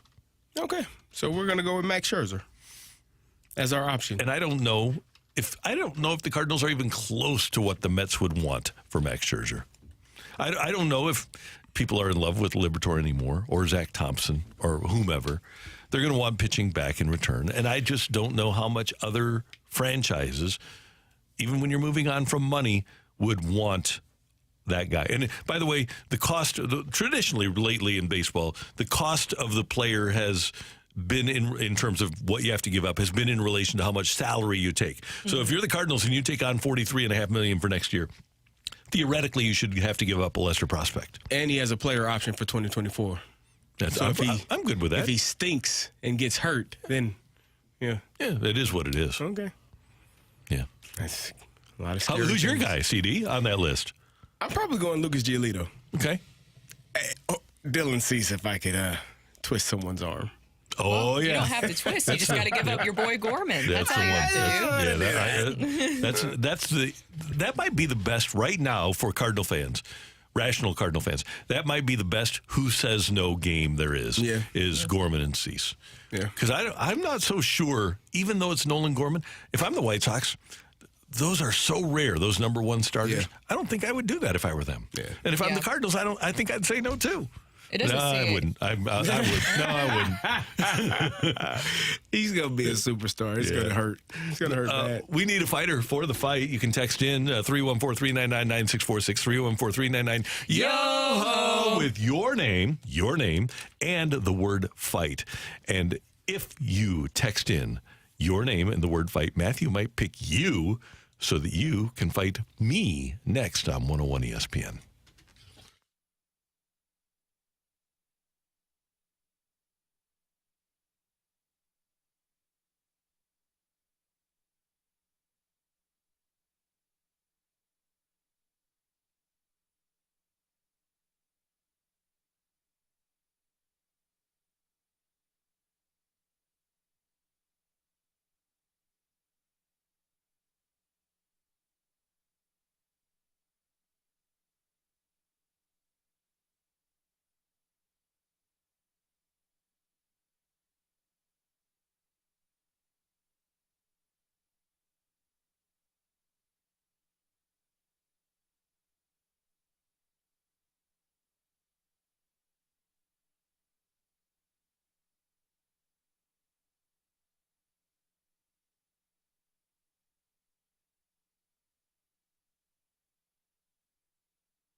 This is Rocc with your Sports Center update, brought to you by Saliga Heating and Cooling.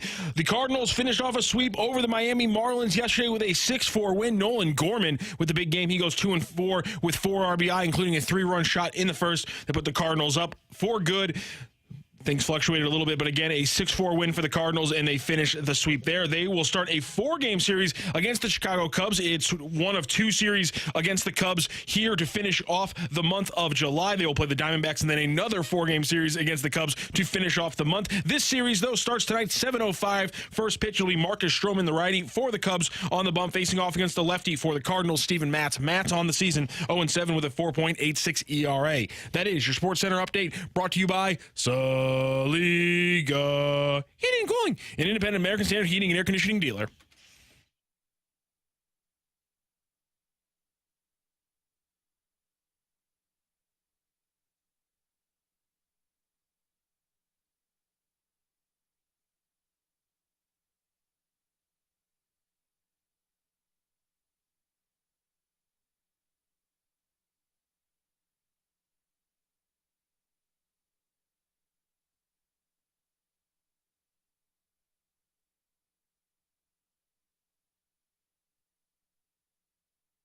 Welcome back to the opening drive. Brooke Grimsley here alongside Matthew Rocchio, and somewhere's Kerry Davis. We don't know where Kerry Davis is right now. I'm sure that he's on his way back from getting coffee. The water bottle takes a long time to refill. No, Never mind, it's right there. Nope, it's right there. He's doing a coffee refill. I can tell. But either way, we're going to welcome in our fighter, Mike. Oh, there's Kerry. There's Kerry. Mike, how are you doing? I'm all right. How are you this morning? Good. Great. Kerry, how are you? I'm well. I ran into some people in the hallway and talking about Mega Millions and Powerball, and you know how that goes. It's you're the winner, Kerry? Unfortunately, I don't think you would haven't be checked. here. Oh, you trust and believe that I wouldn't be here. That's always the great debate. Would you just go? Would you still show up to work like everything was normal, or would you just be done and not say anything? I wouldn't be here for about 2 weeks. And no one would know why. This is personal. That's me. Well, people will look on TV and be like, wait a minute. Who's that with the Powerball winnings? All right. Are we ready to go? Mike, are you ready? Yes, sir. All right. Thank you, Brooke, for bringing us back. I clearly was running late. All right, Mike, here we go. Who was the last golfer to win the Open in back-to-back years? Is it Tom Watson, Lee Trevino, or Patrick Harrington? Patrick Harrington. The Cardinals have one instance of hitting 4 consecutive home runs, doing so last year against this former Missouri Tigers pitcher. Is it Max Scherzer, Kyle Gibson, or Aaron Crow? Oh, Gibson. Happy birthday to former Cardinals reliever Kevin Segras. Segras only pitched major league innings for one other team. Which NL squad was it? Is it the New York Mets, the Miami Marlins, or the Philadelphia Phillies? Phillies. Easy to forget because they didn't even make an NCAA tournament appearance in his year there. Which college did Ben Simmons play his year of college basketball with? BYU, LSU, or USC? LSU. All right, we'll double check the score and we'll bring in Randy Carricker. Is that what you got? All right. Mike, how you feel? Not great. Not great. No? Oh, sometimes these questions can be difficult. I've heard over and over that it's much easier when you're not on the actual airwaves with us. And absolutely. Yeah, sometimes people, I got all 4 right, and then they get on here, I couldn't figure out any of those questions. Was there a particular sport you were hoping for or wishing for? I am more of a baseball fanatic, but those questions weren't easy for me either today. Okay. Well, sometimes it's like that. Randy, say hello to Mike. Mike, good morning. How you doing? Oh, I'm okay, sir. How are you today? Doing well. Our buddy Greg Warren, comedian, was out in the hallway, and I was visiting with him. He was wondering if the Cardinals might flip-flop, which they have not done, by the way. They have not flip-flopped at all this on year. Anything. They are. What they say is what it is, and you can believe it. Yeah, so he was wondering if maybe they would flip-flop if indeed they would sweep the Cubs. And I said, yeah, well, they've never done that before. No. So, okay, I got to sit down, don't I? Oh, sorry. You can move your camera. Yeah, that's okay. No, we're good. We're fine. All right. We're fine. Here we go. Good. Let's do it. Who's the last golfer to win the Open in back-to-back years? Okay, this is an interesting question because I was actually studying the Open with the idea that I was going to get into an open pool. Okay. And I believe the last guy to win back-to-back British Opens, or the Open, as they call it, that happens in the UK. The UK. Yeah, it's the UK Open. The Open. The Open. Come on. A little full of yourself, aren't we, Great Britain? It's Padraig Harrington. Oh, you're just over there spilling the tea, aren't you? Nice. Well done. Well, good play. The Cardinals have one instance of hitting 4 consecutive home runs, doing so last year against this former Mizzou Tigers pitcher. M-I-Z. Z-O-U. Oh, my. Sorry, who cares? What do you want from me? Okay. You're wearing Mizzou Say colors ILL. today. Say ILL, I'll do it too. That is Hazelwood Central, man. Yeah, I don't know. I think people get on the tube and I&I. see. There you go. Appreciate you. Jerk. Okay. So, last year, I don't think they hit 4 in a row against Maximus. Our buddy Kyle Gibson, they had a game in Philly where they hit a bunch of home runs. I was eating wings at Three Kings. Wings at What kind of wings? There's delicious big wings at the Three Kings. They're good, man. Try the wings at Three Kings, kids. Tip from Uncle Randy. I'm going to go with Kyle Gibson. Happy birthday to former Cardinals reliever Kevin Segras. Segras only pitched Major League innings for one other team. Which NL squad was it? NL squad. Okay. The thing I remember about Segras is I think he threw in 89 games, and there was a game in San Diego that the Cardinals were up 9-2 in the 9th, and it was like September, and Matheny puts him into the game. It was unbelievable. Terrible. Seagy. I don't think it was a Western Division team. I don't think it was the Braves. Could have been I'll just do the lifeline to cut it down here. The New York Mets. No. Miami Marlins. Philadelphia Phillies. I will go with the Philadelphia Phillies. Okay. Easy to forget because they didn't even make the NCAA tournament appearance in his year there. Which college did Ben Simmons play his year of college basketball with? I believe he was, just like Shaq, an LSU Tiger. All right, either I'm losing my fastball or Randy and the Fighters are finding theirs because we have another tiebreaker and it's another 4-4 tie.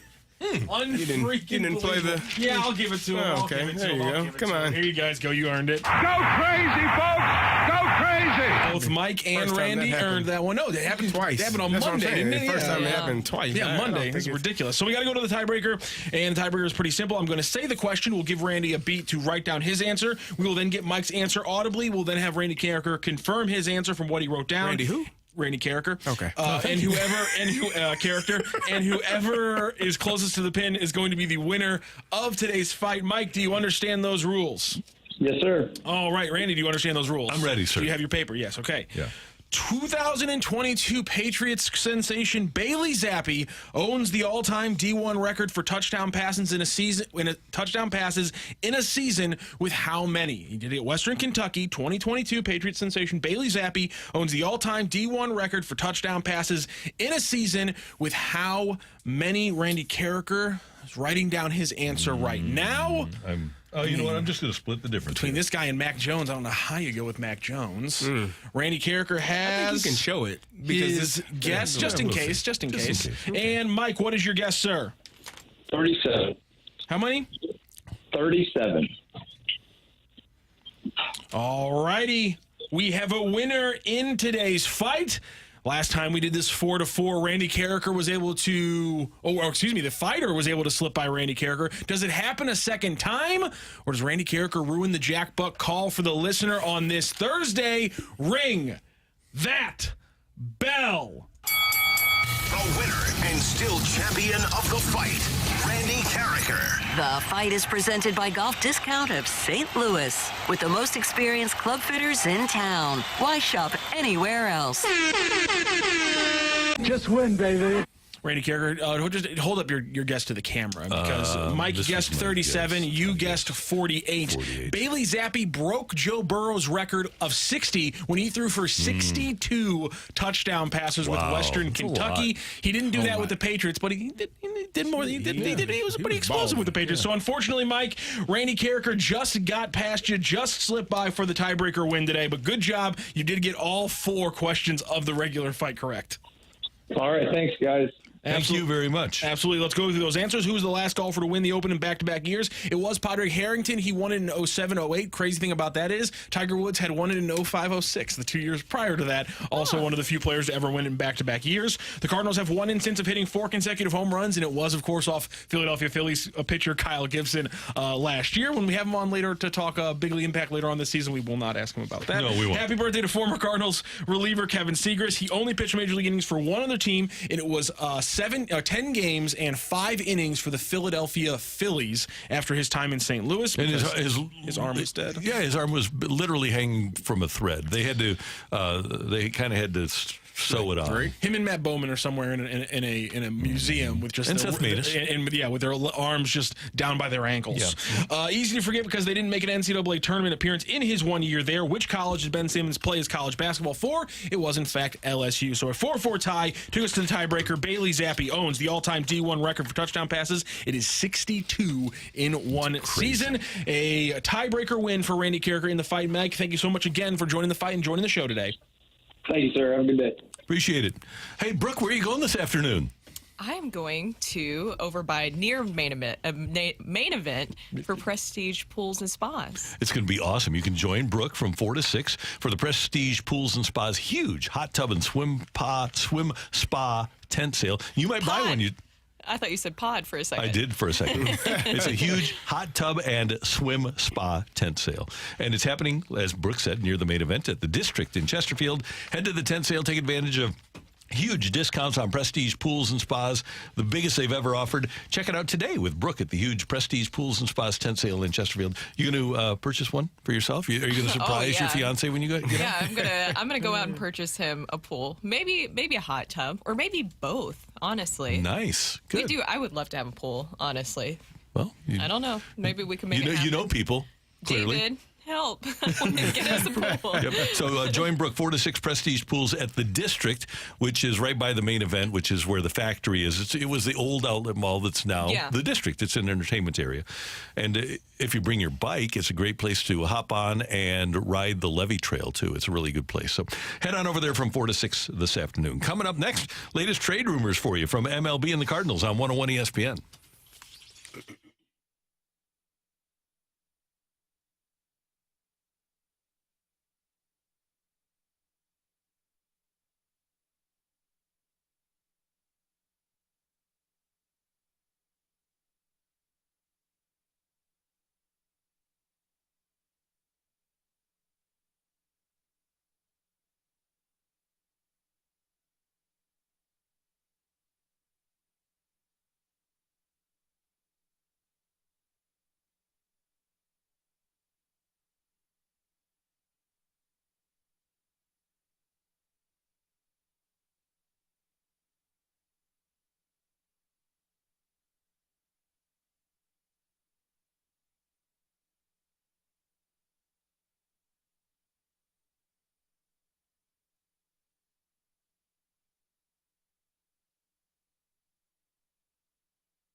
All right, a couple of interesting trade rumor notes for you from fan-sided. Bob Nightingale at USA Today lists 5 Cardinals that could be traded by the deadline. One of those obvious. It's Genesis Cabrera, who's been DFA'd, and the Cardinals have 7 days to move him. The others are the ones that we've talked about, mostly. Jordan Montgomery, Jack Flaherty, Jordan Hicks.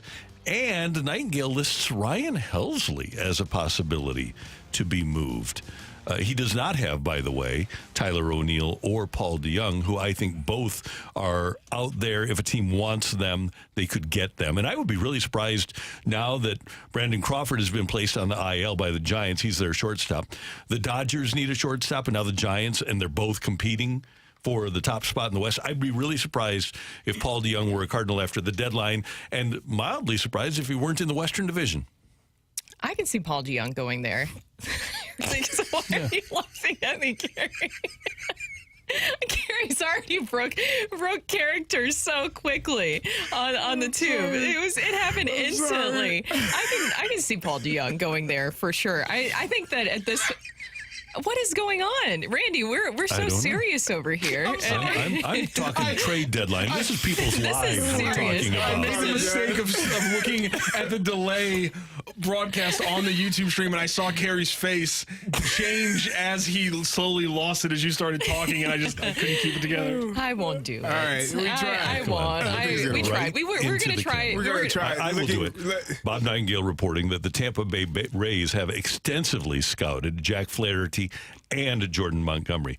What do you think of that? Oh, so you went full TV announcer, because we're trying to make sure that people want to see us on the tube. And all you need to do is go to YouTube, right? YouTube and just type in 101 ESPN. And we want to make sure that we're addressing you guys. So I was saying we look directly at the camera, but Carrie I'm feels weird you. about it. I'm looking. He feels weird about it. I'm right here with you. There we go. Okay. And the thing is that I think that Paul DeJong moving makes a lot of sense. It's the other things that I think we're still in that gray area about right now. It was interesting because Jim Bowden just put out an article in The Athletic talking about possible trade possibilities, and he mentioned with the Cardinals and Yankees, Jack Flaherty and possibly Dylan Carlson. I wonder what the Yankees would give up in a deal such as that. By the way, Harrison Bader did exit last night's game early because he got hit on the side. So I did see some people on social media saying, like, really, would the Yankees want another player that's had an injury history from the Cardinals? They might. And he lists like a bevy of things that you could possibly get in return from the Yankees. In return, the Cardinals are looking for some pitching prospects. It would take a combination of 3 minor leaguers from the group of Will Warren, Richard Fitz, Randy Vasquez. Beater's got to be on there. Clayton Beater? I'm looking. He doesn't have it listed on there. Wow, that's interesting. But maybe. This is just what he has listed on here. So it would be interesting to see Flaherty and Carlson. I didn't think about those two going to the same destination, the Yankees. That'd be really interesting. We got a comment here from Hunter on the YouTube chat, which I think kind of gets down to a lot of people's worries. Well, the problem with the Rays is if they're willing to trade some of their talent, I don't want them because clearly something is wrong with them. Yep. Yeah, I think when you're looking at what the Cardinals have, what they're willing to move and who they're willing to move. We've talked about Jack Flaherty. We've talked about Jordan Montgomery. I personally am not a fan of trading Jordan Hicks because of his talent, his potential to be great going forward. Him and Nolan Gorman are both in that same boat for me, as well as Jordan Walker. I think those are guys that should be untouchable. But what you're going to get in return, and my concern has been the entire trade deadline talks and rumors.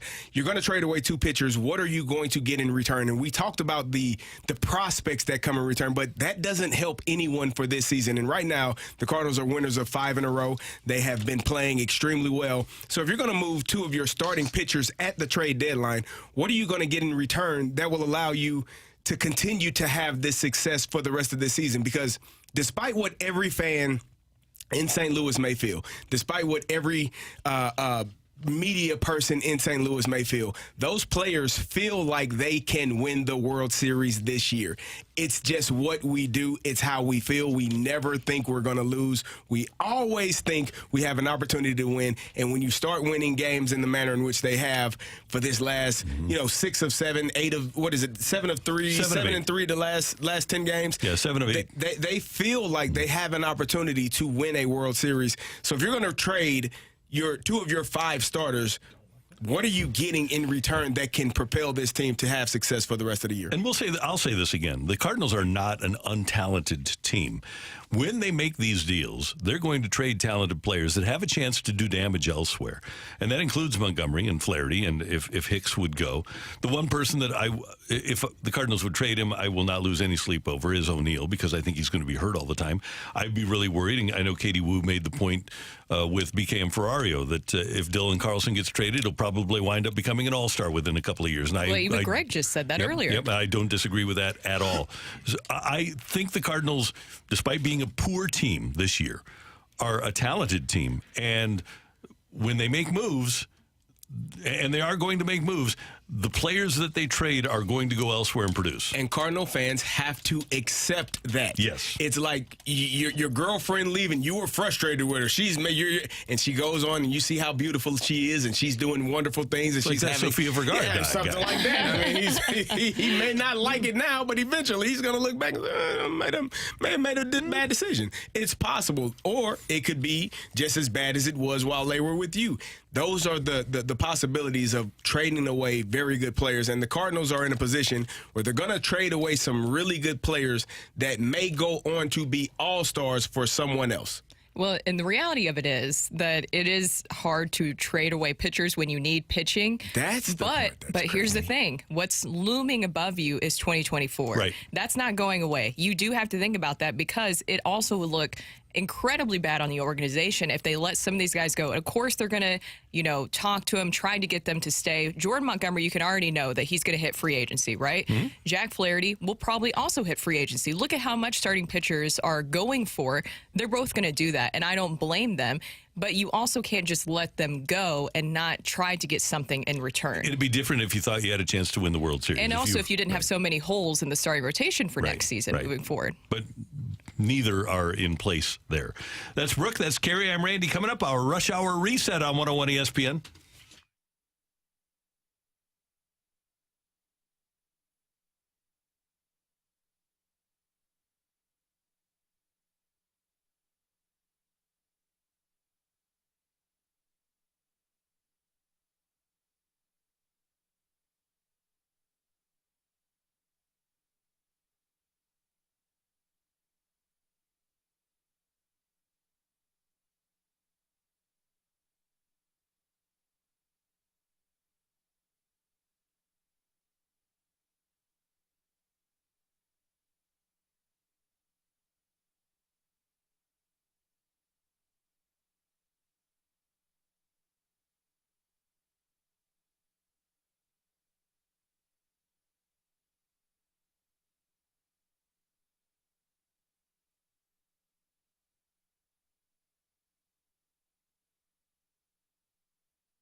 Hey, it's Carrie for Window Nation with a few words about the summer. Searing, scorching, sweating, sweltering. You feeling the heat? High temps aren't the only thing getting you hot under the collar. Wait until you see those high energy bills and your AC repair bills. The solution? I recommend windows from my friends at Window Nation. New windows, new energy efficient windows. Your home stays comfortable and cool. Your energy bill sinks as low as it can go, and your AC will avoid any premature breakdown. Not to mention the incredible savings Window Nation is offering right now. With every 2 windows purchased, you'll get 2 free windows. Plus, you'll put 0% zero down, make 0 payments, and pay 0 interest for 24 months. Buy 2 windows, get 2, and pay nothing for 2 full years. 866-90Nation, or visit them online at windownation.com. Did you know new windows can save you up to 30% on your energy bills? Well, it can, and Window Nation is the place for you. They've installed nearly 2 million windows with a 96% satisfaction rate, making them one of the top window companies in the country. Call them today, 866-90Nation, or go online at windownation.com.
Live from the Car Shield studio, this is the opening drive on 101 ESPN.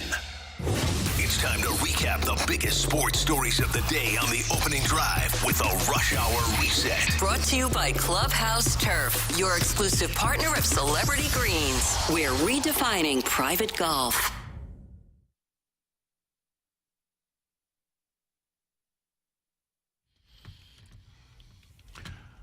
Time for the Rush Hour Reset on 101 ESPN 907. Time check brought to you by Clarkson Jewelers, an officially licensed Rolex jeweler. How about your Redbirds with a 6-4 victory over the Marlins and a sweep yesterday at the ballpark? Cardinals score a run in the first inning, courtesy of Nolan Arenado. Driven to right field. That's a base hit. Goldie's around third. They're going to wave it. Here comes Sanchez's throw. It's going to be on target. It's going to be late. 1-0 Cardinals. Oh, but the Cardinals weren't done. They had Gary's guy step in later in the first inning. Swing, fly ball center. Myers on his horse. Going back. Track ball. It's gone.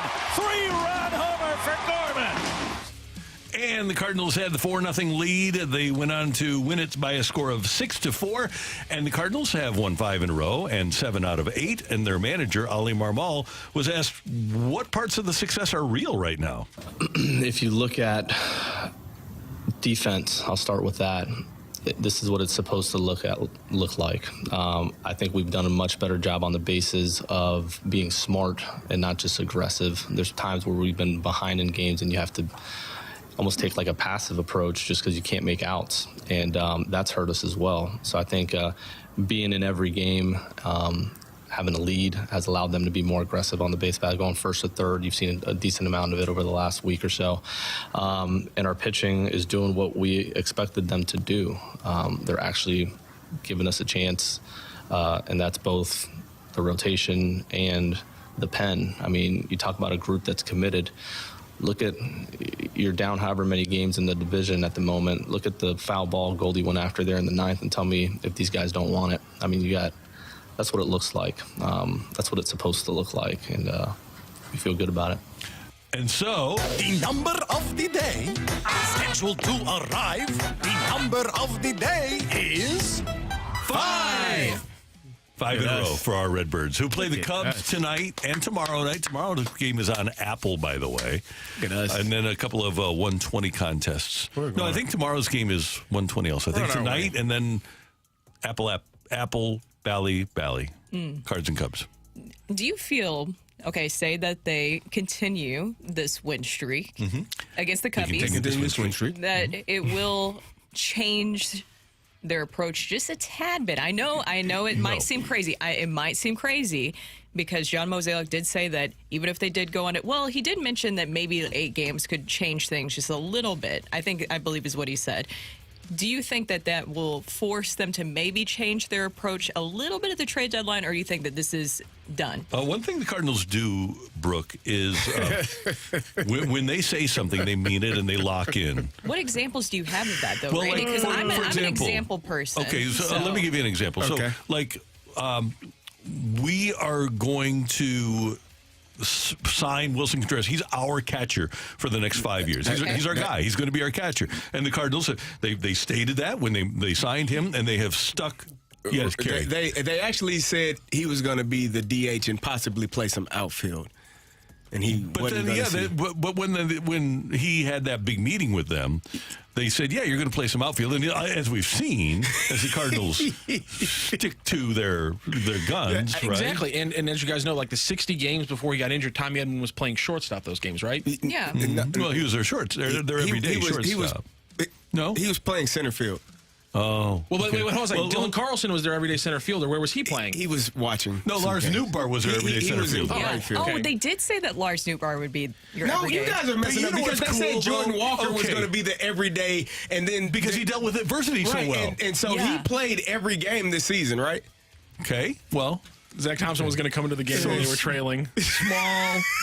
Small examples that were probably. Okay. Yeah, Zach Thompson, you're going to stretch out for the rest of 2023. You're going down to Memphis to stretch out. I mean, I guess that those are some big examples. Okay. I don't know. I mean, by the way, I said this to you guys in the group chat. I have a proposal. So say that you do move on from Dylan Carlson. So problem solved. Wilson Contreras is your outfielder. Then you can keep Nolan Gorman because then he's your DH. Oh, no. You've got that figured out, Brooke. That's true. No. Okay. No. Because where's Brendan Donovan going to play? They said that he's going to be an outfielder. Second base. He's got 5 gloves, Randy. You got to play in the outfield at some point. So does Tommy Edman, Lars Nootbaar, Jordan Walker, Alec Burleson. Okay, who did I have? I think you said Wilson Contreras. That's the center fielder. I mean, I know we want good defense up the middle, and he's, going from behind the plate to in center field. I guess it's something similar, but I don't think the range is there. Here's the thing: to circle back to the question: do the Cardinals become buyers if they win a bunch? Yes. Yes. Hell yes. That is not where the art of sarcasm is very strong in this room today. It is very, because we're going to get some text messages from people like, what are you guys talking about? You're drinking the Cardinals Kool-Aid. No, not whatsoever. We're having some fun here. It will make it interesting, I think, to say the least. If the Cardinals does this kind of feel almost like September for the Cardinals in the way of? Does it? September Cardinals Cubs. This is what it feels important. like. And it is. And to your question, I do think if they go on and win this series, and that's what 9 games in a row. If you sweep the series, let's say you win 3 out of 4. You win 3 out of 4. Now you won 8. I like that, Randy. You won 8 of the 9 games, and so now you're looking at a team that you're in 3rd place or tied for 3rd place with the Cubs at that point. You do have a chance, and you also owe it to Paul Goldschmidt and Nolan Arenado to play your best players every single day if you have an opportunity to win. If you're 12 games out on August 1st, yeah, it's a wrap. But if you are 4 or 5 games out, you owe it to those guys because they haven't won a championship, and every single year is different. The notion that people say, oh, we'll wait till 2024. How in the hell do you know somebody's not going to tear their ACL in training or pop their Achilles in spring training or the first game of the year slide into a bag and dislocate their shoulder? Right. Knock on wood. You don't want any of those things to happen, but you don't know if it could happen. So you do not wait a year when this year is right here in front of you. Mm-hmm. If you can get in, you get in and you see what the hell is going to happen. You don't wait. So if they have an opportunity, if they continue to play well, it's a lot of ifs. Mm-hmm. If they win this series versus the Cubs and then go and win the series versus the Diamondbacks, and you're presented with an opportunity to play the Cubs here a few games back of the division lead, you would be doing a huge disservice to your future Hall of Famers at the corner infield spots to not push for a playoff spot, to not push for a playoff run, and to not push to win the division. You're exactly right. That's Kerry. That's Brooke. I'm Randy, and that's today's Rush Hour Reset. Coming up, we're going to talk some blues with Jeremy Rutherford here on 101 ESPN.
time for the Rutherford Report on 101 ESPN. Anything you folks want to know about the fascinating world of pro hockey, here we go.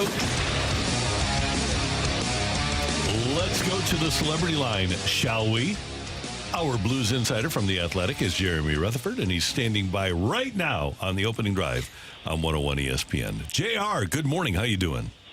Literally standing by, pumping some gas here. Yeah, where are you? What gas? Let's see if we can get somebody to honk at you. What gas station are you at? Where are you? I'm at the Quick Trip here at Merrimack Bottom Road. Let me see if I can get somebody to honk real loud. Yeah, just all you need to do. So, Quick Trip, Merrimack Bottom Road. If you are driving past, honk at Jeremy Rutherford. Just honk so that he can hear you honk. And so we just want to know how many people are listening at the Quick Trip at Merrimack Bottom Road. And somebody's going to honk at you. It's inevitable. So if you're tuned into us and now you're tuned into JR, honk at him. So, JR, we're excited about where the Blues are headed here because Kerry Davis, he's found his new favorite player. I have. Has he? Yeah, Jeremy Biakabatuka, nephew of there you go. There you go. Biakabatuka, who I enjoyed watching as a young lad, watching him at Michigan. Tell us a little bit about Jeremy. Yeah, he's a guy who was at development camp, and I remember seeing his name pop up a few times. One, because he was making some pretty good plays, Kerry, but also two, because of that last name, right? You don't see Biakabatuka too much on the back of a hockey sweater. And I remember at the time thinking, I wonder if he's related. Then we found out yesterday when the Blues signed him that he was. So I think that you got an athlete. You look across sports, anytime you get that gene in the family, it seems to show up in a lot of different people. So I think that they're going to bring Jeremy in, who I said yesterday on the fast lane does spell his name incorrectly. He should spell it with a Y at the end, and instead there's an IE. But I think he's gonna add to the defensive depth here. And by the way, speaking of that, I'll have a Blues 2023-24 depth chart coming out here shortly in about an hour or so at The Athletic, and Jeremy Biakabatuka is on that, as are a lot of players who make up the Blues depth chart moving into this year. So we've got Tim Biakabatuka, we've got Jeremy Biakabatuka, and now you tell us there's a gene in the family too? Yeah, and his back's been hurting, Randy. How long, JR? About a week back. No. Well done, JR. Well done. Jeremy. Yeah. Jeremy, you and I are close. This is not okay. Thank you. Good job, everyone. Well done. I feel bamboozled right now, JR. I feel fully bamboozled. Okay, I have a fun one for you, and I didn't realize this, but Jordan Binnington and Malcolm Subban are best friends? I know that they've been friends for a while. I'm not sure in terms of the closeness, but if you've heard that they're extremely close, I would understand that. And Malcolm Subban is PK's younger brother and has also been signed by the Blues, right? Right, and he will be the backup goaltender, which will be on the organizational depth chart here coming out soon. But he is the goaltender signed in Springfield to make up the tandem with Vadim Zirenko. So with Joel Hofer coming up to the Blues this year to be the backup to Jordan Binnington, it'll be Zirenko and Subban, the 29-year-old who's bounced around a little bit but had some success, and I think he'll be a good partner for Zirenko. JR, is it safe to say that we're kind of done with all of the Blues off-season moves, or do you feel like there might be something else coming? You know, you have Alexei Toropchenko now signed, and then Oscar Sundqvist coming in as well. Is this it for the Blues off-season, and how do you feel about it going into this season?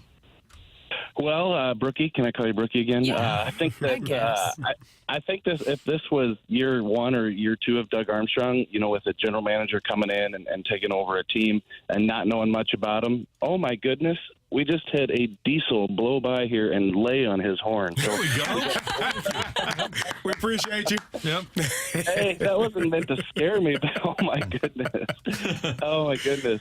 I think you have a situation where you never know with Doug Armstrong. You don't. Like if this was cookie cutter GM who comes in and you say, okay, he's done, but with Doug Armstrong you just never know. Like we've had signings, big trades, everything happen as close to the season as September. So, is there still a trade to be made with the defense? We don't know. But as you look at the situation right now, it is a situation where it looks like the roster's full. You've got 23, 24 guys. When you talk about one-way deals, NHL deals, plus guys like Neighbors and Perinovich who you expect to be on the roster.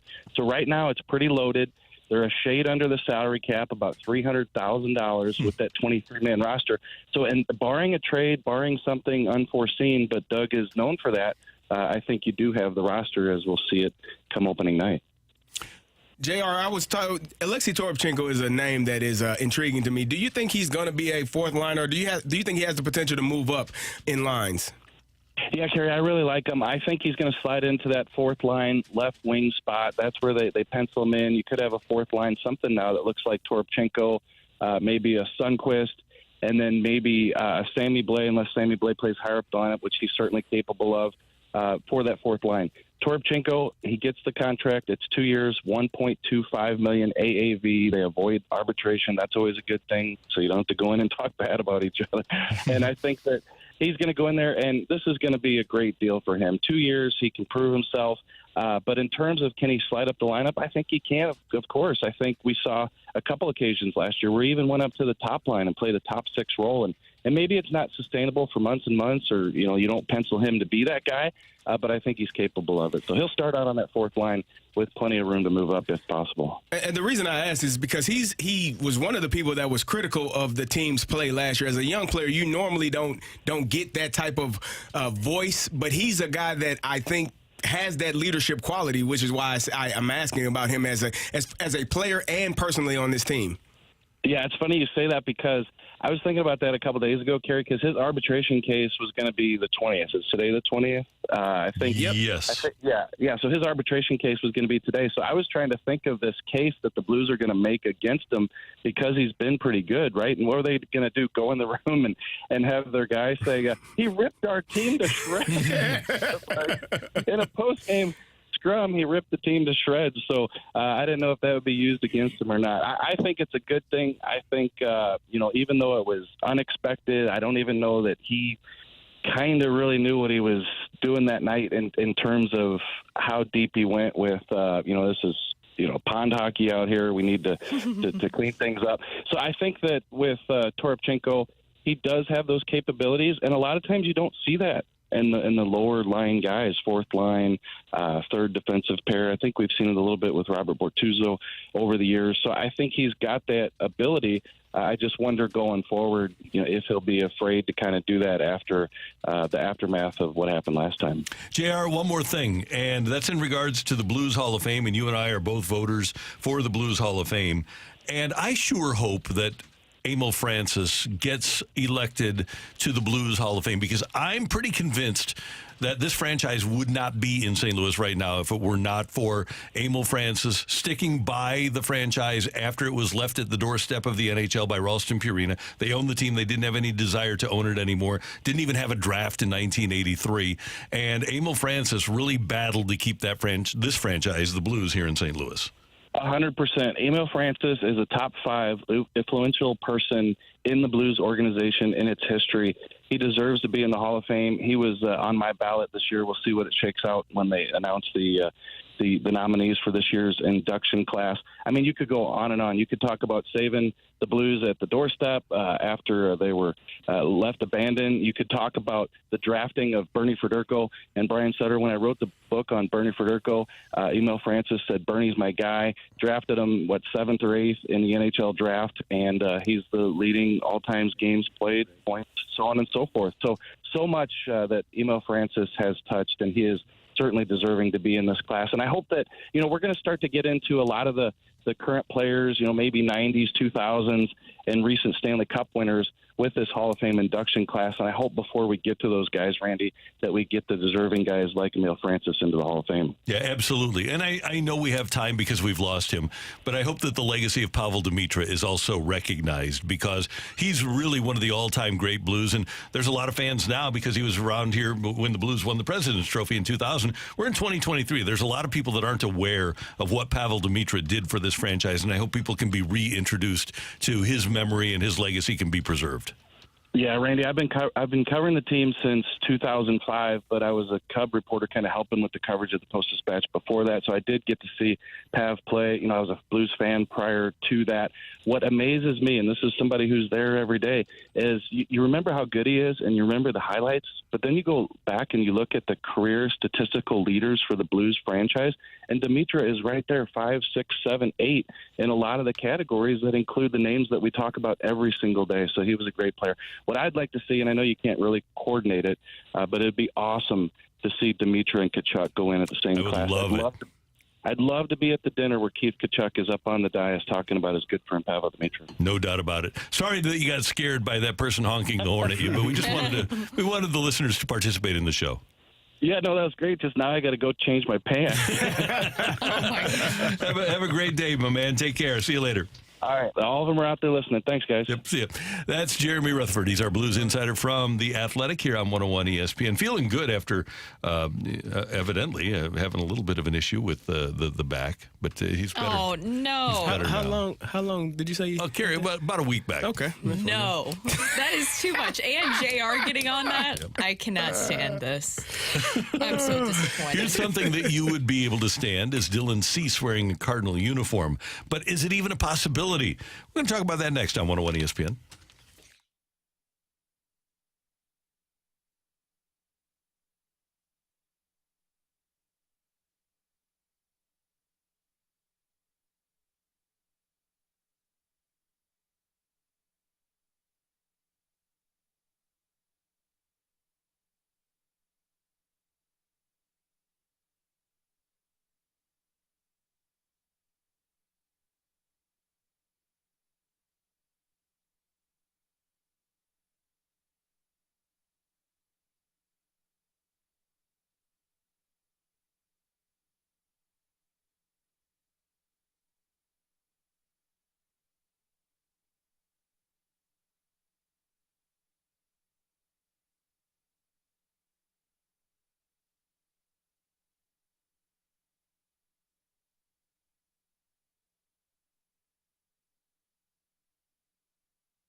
I have talked to you a lot about improving your golf game with a celebrity green from Clubhouse Turf here in St. Louis.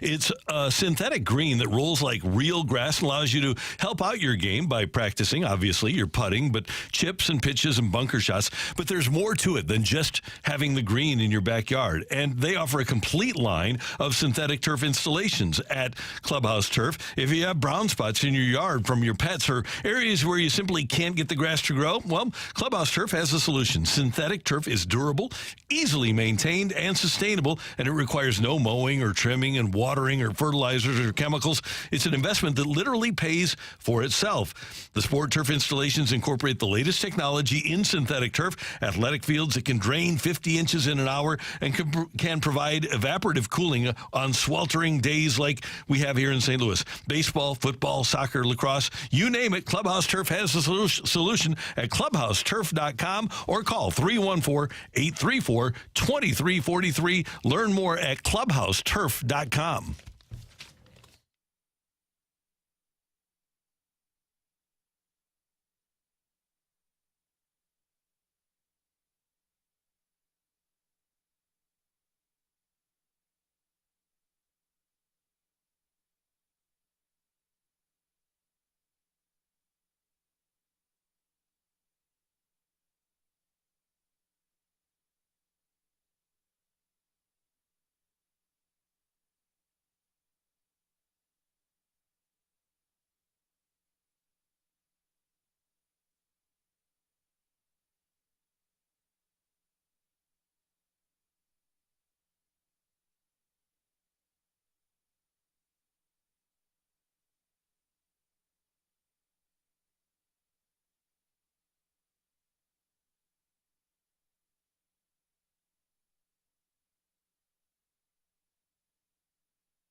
This is Rocky with your Sports Center update, driven by Johnny Londoff Chevrolet and Johnny Londoff Autoplex. The Cardinals yesterday finish out their series against the Miami Marlins with a sweep in a 6-4 victory. Nolan Gorman 2-4 on the day with 4 RBI, including a 3-run shot in the first that set the pace for the rest of the game. Cardinals back in action. They face off against the Cubs, starting a 4-game series. Tonight it's a 7:05 first pitch, and it'll be Steven Matz for the Cardinals, the lefty, facing off against the righty for the Cubs, Marcus Stroman. Stroman on the season 10-6 with a 2.88 ERA. That is your Sports Center update, driven by Johnny Londoff. Find your roads and shop 24/7 at londoff.com and londoffautoplex.com.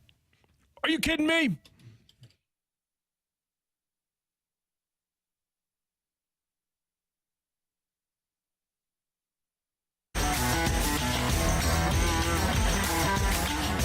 Dylan Cease is discussed an awful lot, and I get it. I don't know how you trade him away. I know his season, after his terrific season last year, has been disappointing. His spin rate is down. His velo is a little bit down, but you got to believe it's not that far away from getting it back. And if you're the White Sox, you want to build around someone. I think Dylan Cease is your ace. You trade Lance Lynn, you trade Lucas Giolito, but I just cannot part ways with a talent like Dylan Cease.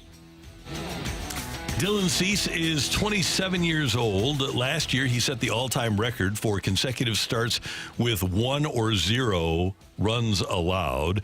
That was 14. He finished second in the American League Cy Young Award voting last year when he went 14-8 with a 2.20 earned run average. And as Greg Amsinger said, this year, he's only 4-3 with a 4.18. He has made 20 starts. He has thrown 107 2/3 innings, struck out 129, and walked 45. And there has been discussion of Dylan Cease perhaps being available from the White Sox, even though after this year, he'll still have 2 years of control left before he becomes a free agent.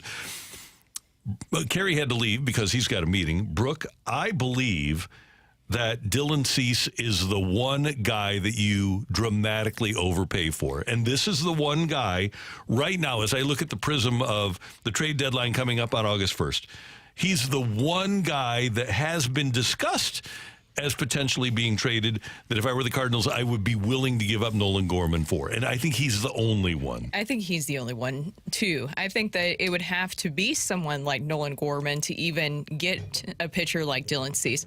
My question with Dylan Cease, because I keep hearing Greg mention this as well, where it doesn't seem like the White Sox would be willing to part with him. So is this trade rumor where we're seeing Dylan Cease out there, is this just kind of people trying to hope maybe that he will be traded, or kind of like Paul Goldschmidt? Is this similar to Paul Goldschmidt, where we know here there's no way that they were trading Paul Goldschmidt, right? And it was just kind of rumors that spiraled. It's a great talking point. Is that what's going on with this whole Dylan Cease White Sox situation, or are they really testing the waters behind the scenes and putting out in public they're not going to move him? This was supposed to be a really good year in Chicago with a new manager, and kind of like the Cardinals, they've tanked.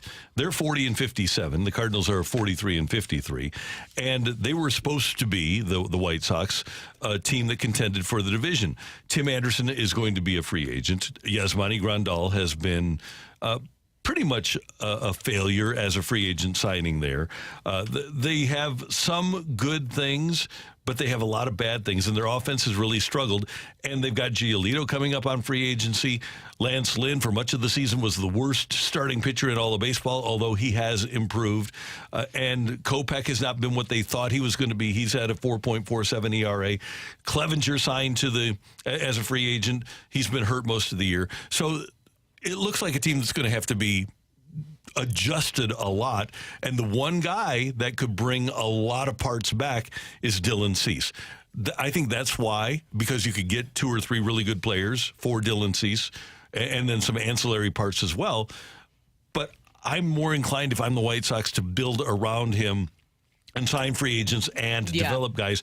And if there's somebody else out there to move for players to replace those guys, I would sooner move pretty much anybody on the roster rather than Dylan Cease. And that's where I'm starting to wonder. It seems like when it comes to getting a clear number one, number two starter, you're going to have to get it in free agency. Because if Dylan Cease isn't something that you're able to make this move happen right before the trade deadline, then you're going to have to go into free agency willing to pay a lot of money to find yourself specifically a number one and two starter. Oh, by the way, everybody else is going to want that too. Yes. Everybody else, it's going to be a bidding war for Aaron Nola. I mean, so many other starting pitchers out there. I think Nola is a $30 million a year pitcher, and it could easily go higher than that. Yes. I think that he gets the 2050 at least, because we're 8 years beyond the Max Scherzer contract. And granted, Scherzer had won Cy Youngs and pitched in World Series. But Aaron Nola has pitched in the World Series, too, hasn't won a Cy Young, hasn't been the number one on his team, but he's going to be the best guy this year. And I think he gets a minimum of 210 over 7 years, and probably more than that because of the money that Scherzer and Verlander got at 43.5. I can see that. So I don't know where the Cardinals go for a number one. I honestly, I have no idea if it's not going to be that guy. You have two things. You have to be willing to overpay in terms of players if you're going to trade, or financially if it's going to be a player that you are if you're going to get him in free agency, you're going to have to pay an awful lot of money. And I look around and I wonder who's available. I mean, you aren't getting Chris Bassett from Toronto. You aren't getting Barrios from Toronto. Luis Castillo is entrenched in Seattle. You've got Cease. You've got Cole entrenched. You've got Zach Gallen entrenched. The best guys are not going anywhere.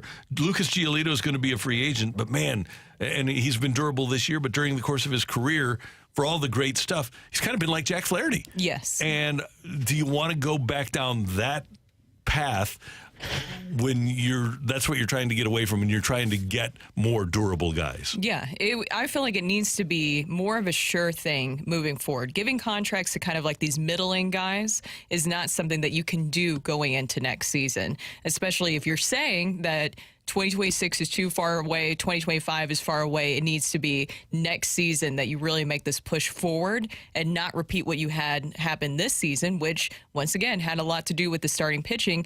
You have to figure out something there. Blake Snell, somebody texted this in. Blake Snell is another name that keeps being brought up, but I haven't heard anything in regards of who he's being attached to name-wise. No, and you wonder if, with all the money that the Padres have spent, if they're going to do everything they can to keep him around. But this is a guy that's pitched in the World Series. He's had a sensational run here in the last 2 or 3 months of this season, and he would be a great fit too. And he's another guy. He's kind of like Jordan Montgomery. The Cardinals, he wants to compete. He wants to pitch beyond 100 pitches. So if you're the Cardinals and you're interested in him, then I think one of the things that you need to do is assure him that he's going to be trusted.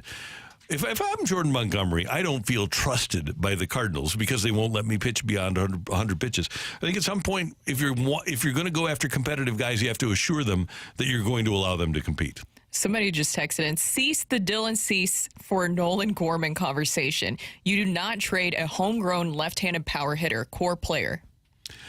Well, it's Dylan Cease. And like I said, that's the one guy. When you can get a number one, Dylan Cease is a guy that you start in game one of the playoffs and you have a great chance to win regardless of who your opponent is. You're talking about a Chris Carpenter type talent with Dylan Cease. That's what I think the Cardinals need, and especially because of, and I'm not anxious to get rid of Nolan Gorman. It's going to hurt to get that guy, but I feel like I have emerging power perhaps from Brendan Donovan. I feel like Newt Barr is ascending. I feel like I have some left-handed pop, not Gorman-type pop, but I have some left-handed pop that's going to be in my lineup on a pretty regular basis. Yeah, it's very interesting because you also think, too, if they would have approached this past offseason a little bit differently in regards to what they were fixating on, that maybe you wouldn't exactly be in this position of where you're concerned about losing a player like Nolan Gorman or having to trade him away. And, Brooke, this is another example, and this is 20/20 hindsight. But it's not my job to evaluate what a player is going to be. It's their job to evaluate what a player is going to be. They evaluated Ivan Herrera last year on, 25 at-bats at the major league level, and he was overwhelmed. And said, oh, my God, we need a catcher. Then they go out and spend $87.5 million for 5 years on a guy that nobody else was bidding on. And so then they say, that's going to be your catcher. And here you are 4 months later, and Ivan Herrera is better than that guy. Not offensively, but he's a better defensive catcher. And there looks for all the world like they're going to give him every opportunity to be that guy. So that's another problem that they run into. Missteps of last season, misevaluation of last season, have forced you into having an $87.5 million DH that you can't get away from because nobody's going to trade for him, or a young DH that you can get premium value for. Exactly. And I hate the idea of giving up Nolan Gorman, but you might be in a position you can't put. You can't have Wilson Contreras as a bench player.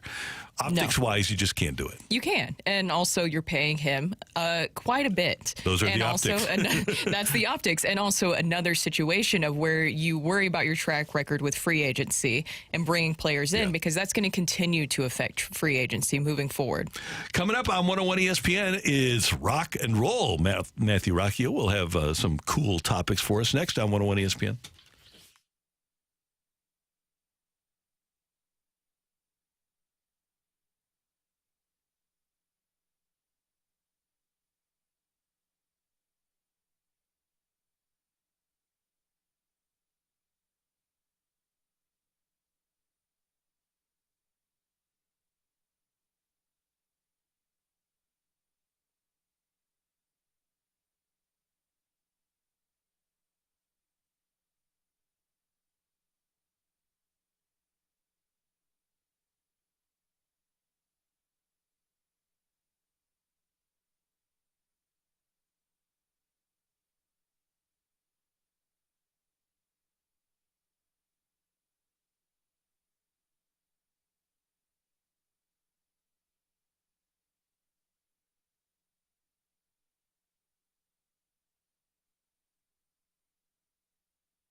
Hey, you know, my friends at Chesterfield Fence and Deck are celebrating 55 years in business. You don't last 55 years in business unless you do things right. And for 55 years, Chesterfield Fence and Deck has done things right. Whether it's installing fences like they did for me, or decks, sunrooms, screen rooms, pergolas, they've done amazing work since 1968. Work that's earned them an A-plus rating from the Better Business Bureau. And part of that A-plus rating comes from the fact that you can always have them back at your house. All their products are guaranteed by a 5-year labor warranty, and comprehensive material warranties that are also provided. They'll come out to your house, provide a free, no-obligation project design, and for whatever job you want done, they'll show you pictures of jobs that they have done so that you can get some ideas about what you might be looking at, and you know that you're going to have great work done. Tell them that you heard about Chesterfield Fence and Deck from Randy Carricker and get 48 months of interest-free financing on the web at chesterfieldfence.com. Call 800-300-4054. Chesterfield Fence and Deck, the sign you have the very best.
rock. And roll.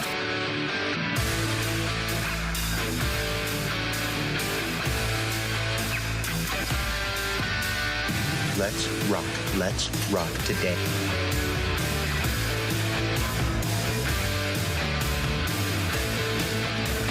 Hey, don't forget you can meet Brooke this afternoon at the Prestige Pools and Spas huge hot tub and swim spa tent sale. She'll be out at the main event, near the main event at the District in Chesterfield between 4 and 6. Head to the tent sale. Take advantage of the biggest discounts Prestige Pools and Spas has ever offered.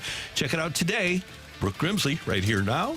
But from 4 to 6 at the Pool and Spa tent sale brought to you by Prestige Pools in Chesterfield at the District. Have a great time. I'm going to have a fantastic time, and I hope somebody comes out and buys a pool. That'd be cool.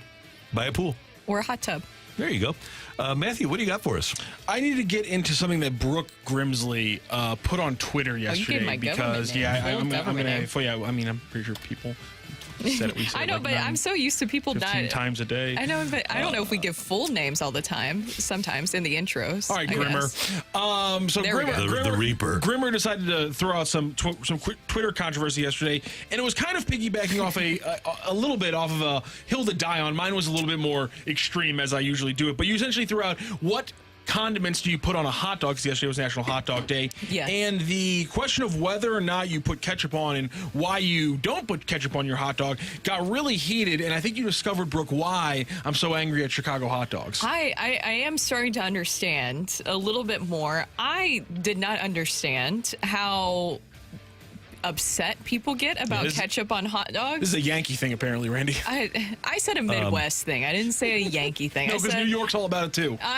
New York's all about. New York is no ketchup. It's mustard. To me, onions. To me, I will say I'm not like a hot dog connoisseur, but whenever I go to a ballpark, growing up and just throughout my life, there's always ketchup and mustard by the hot dog stand. And I assume that most people, and look, I know everybody has their pick of condiments. I didn't realize that ketchup was such a sensitive subject. So we had hot dogs brought into the station yesterday for National Hot Dog Day. And Rocc and I were talking with some people. I got told that I was a child, basically, because I put ketchup on my hot dog. Okay, let me start here. If you go to any hot dog cart in New York City, any hot dog cart, and order a hot dog, all you need to do is Google it, but if you've been there, you know. Every single one of them has ketchup. Every single one has ketchup. There is not a hot dog cart in New York that does not have ketchup available as a condiment for a hot dog. And I all they sell understand is that, hot dogs. yeah, and I understand that in Chicago, there's a lot that's happening with the hot dog, right? It's very fancy. And so maybe, is it like a steak where they tell you, like, oh, you don't need steak sauce for the steak? Is that how they feel about their hot dogs in Chicago? They can't explain it. I even asked somebody got on the Twitter and was like, if you can put ketchup on fries, but if you put ketchup on a hot dog, you're a child. And I'm like, I need you to break down the logic for me really quick about what about a hot dog is so adult as opposed to a French fry, that if you put ketchup on one, you're a child. You put ketchup on another, you're just a fine adult living life in America. And Explain to me the logic here. Who are you to determine what I like to eat? Exactly. I put ketchup on hot dogs. Oh, and when we had the hot dogs yesterday, Randy, I'm telling you, in front of the people who were angry about the ketchup, I said, look at this. And then I just put a bunch of ketchup on my hot dog. Just a ton, right in front of them. I'm pleased. I'm very happy. Speaking of still not understanding what the big deal is, 314 text in. Brooke, at least you don't eat mac and cheese with a spoon. I still do not get how that became a thing on this show. That was such a big deal that sometimes I use a spoon to eat mac and cheese. I had mac and cheese from Potbelly the other day. I put it on my Twitter for you guys to see. I ate that mac and cheese with a spoon because it's very gooey mac and cheese. There was liquid at the bottom, Randy, and I had to get at it. Come on. Have some, please? No. All right, fine. Go to Salt and Smoke, okay? Order the most glorious mac and cheese that you'll ever have. Yeah. And then ask them for a spoon, and they'll kick you out. They do, in fact, serve with a fork. I had that on like Saturday or Sunday. But it's very crunchy, Randy. It's got the crunchy bits to it. And so that's why you need a fork. I can't keep doing this. Keep doing this. Put ketchup on your hot dogs. Eat mac and cheese with whichever utensil you want. Try a knife. I'm not going to judge you for that. I might judge you. I'm not going to be judgy judger.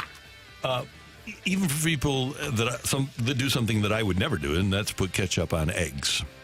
I'll put ketchup on eggs. I'll put salsa on eggs, but not ketchup. I'll put salsa, hot sauce. I'm a big hot sauce on eggs gal. Yep. Now, here's Chris is watching us on YouTube at 101 ESPN STL. He says, I'm 57 and put ketchup, mustard, and relish on a hot dog. Chris, thank you very much for being a normal human being. That's delicious. And to me, that's a perfect hot dog where it has relish, ketchup, and mustard. The combination of the sweet and tangy is it's fantastic. This 314 text, I hope you're 7 years old because Santa must be a big part of your life still. Most Chicago dogs will not allow you to put ketchup on the hot dog. The ketchup disguises the flavor while mustard enhances the taste. That's wrong.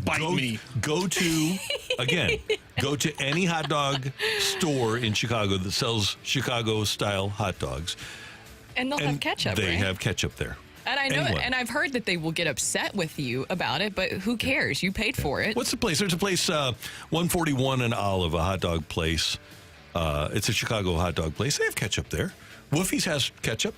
So come on, people. Yeah. Give us the program. Somebody texting goes, I went to a wrestling meet with my uncle in New York, and I ordered a hot dog. I told him I wanted ketchup, and he said, quote unquote, no nephew of mine puts ketchup on a hot dog. And that's the thing. People get serious about this. Like yesterday, I'm trying to still get to know everybody here in the office. I might have caused some division with my thoughts on ketchup and hot dogs. I was kind of pitting people against each other. Don't worry, they won't be here long. I'm going to find out who they are. These people are I'm going to play my yeah, they are. Some guy saying here, he goes, it's childish because your parents would cut up and put ketchup on your hot dog when you were a little kid. He goes, they cut up everything. He goes, kids don't like mustard because mustard is too sweet. My friend, what kind of mustard are you eating that is sweeter than ketchup? You got the wrong mustard, my dude. Here's somebody that says no ketchup on burgers. What? That's pretty foolish. Hey, by the way, have you ever been to Bailey's Range? Had a great burger last night at Bailey's Range on Shaw. Fantastic. It was terrific. It was my son's birthday. We went there and with the Patrick. Yeah.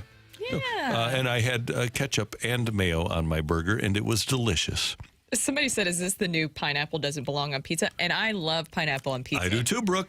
Pineapple, Canadian bacon, it's a Hawaiian pizza, and it's great. We have great taste. We do. We have great taste. Yeah, we got it figured out. So what's wrong, man? We lost the music, and now you're saying, oh, no.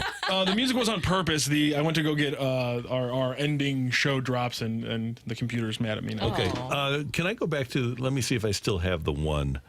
Somebody said I have a big ego, which is not wrong, but I want to give you my response. Well, because they said specifically something about you saying that the UK has a big ego. Yeah. And they said, well, Randy, what about you when you play the 10 different sounds when you win the fight? Yeah. And I said, I responded and said that, yes, indeed, I do have a massive ego, but I would never deign to just call our show the show. Because there are a lot of other shows. There's a U.S. Open. There's an Australian Open. There's a Dubai Open. I'm not just going to call our show the show like they say the Open. Yeah. So they've got a tremendous ego. Now, do I have a tremendous ego? Yes. Am I highly competitive? Yes. Do I have a temper when I lose? Yes. Those are all good qualities. But don't text in to our text line, 314-399-9646, 314-399. Yo! Don't text in and tell me something I don't already know. I already know all of those things. And I'm going to win a friendly award someday. I'm going to get a sash that says friendly. Friendliest? Just like Greg Amsinger did. Thank you to our producer and audio engineer, Matthew Rocc. Great job. Pleasure. Thank you to Kerry Davis, who will be back with us tomorrow. He had a meeting. Brooke, great work as always. Yes. And we got a great chuckle out of you looking right into the camera during the show. Oh, I broke the fourth wall. So you can go back on the tube and see that. Join us on YouTube tomorrow as well. For all of us, thanks for tuning in, texting in, and being a part of the show. Balloon Party with T-Mac and Ajax coming up until tomorrow morning at 7. Have a great day, St. Louis.